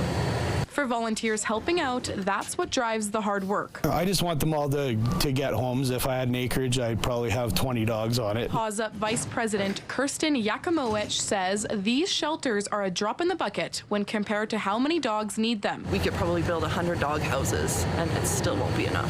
This is the program's third consecutive year building and delivering dog houses. Yesterday, dogs on Alexis Nakota Sioux Nation and Paul First Nation received their fetching new homes. I love seeing the dogs get new homes too. It's very rewarding sometimes to see them find their homes. Paws Up also provides grooming and vet care in the communities, as well as feeding hundreds of dogs and dozens of cats through its weekly Meals on Wheels program. Sasha Pietramala, CTV News, Edmonton. The Q Millennium Seed Bank is still taking deposits. The bank was set up 25 years ago to help prevent plants from extinction. More than 2.5 billion seeds gathered from around the world are kept in a vault deep underground. The collection is still growing, but curators say that's just one part of the project. The other part involves putting some of those seeds back in nature. Planting is expected to be a major focus over the next 25 years for the bank. Haunted, spooky, or just plain fun. Here at Your Morning Winnipeg, we love Halloween, especially those decorated yards and homes. And that's why we're looking for a Halloween house to highlight during our October 31st show. If you think yours fits the bill, you could win a $500 gift certificate from St. Mary's Nursery and Garden Center and have the chance to show off your Halloween house live on Your Morning Winnipeg with a visit from Ainsley McPhail. To enter, head to our contest page at ctvwinnipeg.ca, fill out the form, and submit some pictures. Not only are Manitoba eggs a great source of protein, they're also local. And let's talk to the families. Anders Cornelson joins us now. Your family farm has been doing this for quite some time now, Anders. Tell us about yourself. Yeah, like you said, my name is Anders Cornelson, and we farm in Rosenert, Manitoba. We just built a brand new Avery-style barn that replaced our conventional style in 2024. And yeah, we farm around 25,000 laying hens in our barn. Mm-hmm. Tell us about those upgrades more specifically. Yeah, we have, just like you're looking at right now, that's very similar to our barn. And yeah, we figured it was time to take another step forward in our family farm and build for the future. Always innovating for families to come. When you talk about your family in particular, what does it mean to you to be able to serve locally sourced products to Manitobans? Yeah, it's pretty cool being able to go to the store and see your eggs in the cooler and seeing complete strangers, take eggs that could have came out of your barn, home with them to eat with their family and their kids. It makes you feel pretty good. And the most modern practices as well to align with what other egg farmers are doing too in the industry. Yeah, exactly. Yeah, we had a lot of upgrades with our ventilation and just the way we produce eggs in our barn. Is there anything that you want people to know about these upgrades or about eggs in this province? Yeah, it's just we have we're a very regulated producer. We have strict guidelines we follow with Start Clean, Stay Clean, and everything else that ensures that we provide the best and the safest eggs available to the public. Thank you so much for this conversation. Manitoba egg farmers, if it's on your plate, it's local and nutritious. Learn more at fieldstoforks.ca.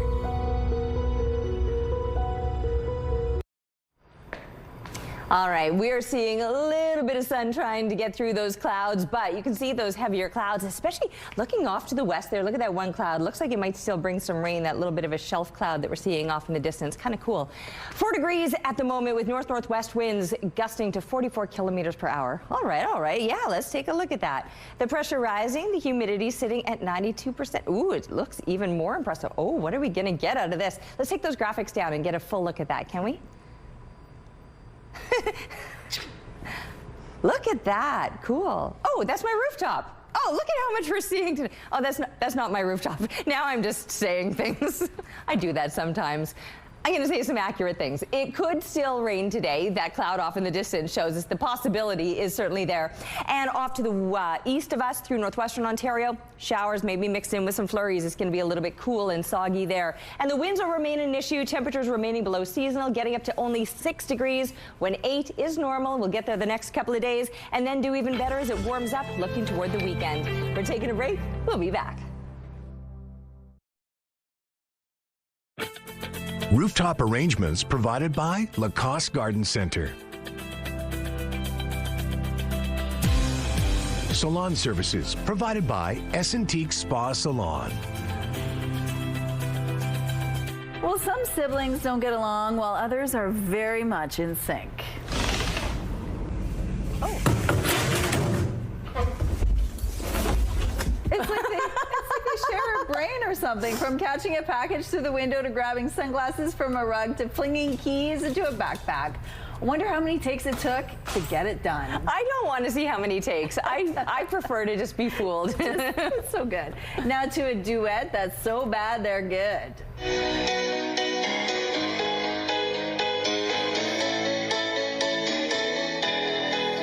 Just a small town girl. These two are trying not to laugh through their attempt at harmonizing in the most horrible way. This rendition of Journey's Don't Stop Believing has garnered 45 million views. Oh my goodness. Good stuff. And then lastly, a dad proves that he's still got the moves. Oh my God! You better kill it! You better kill it! Show me something! Oh yeah, he does. He's got to push everybody out of the way. That does it for us. Have a wonderful day.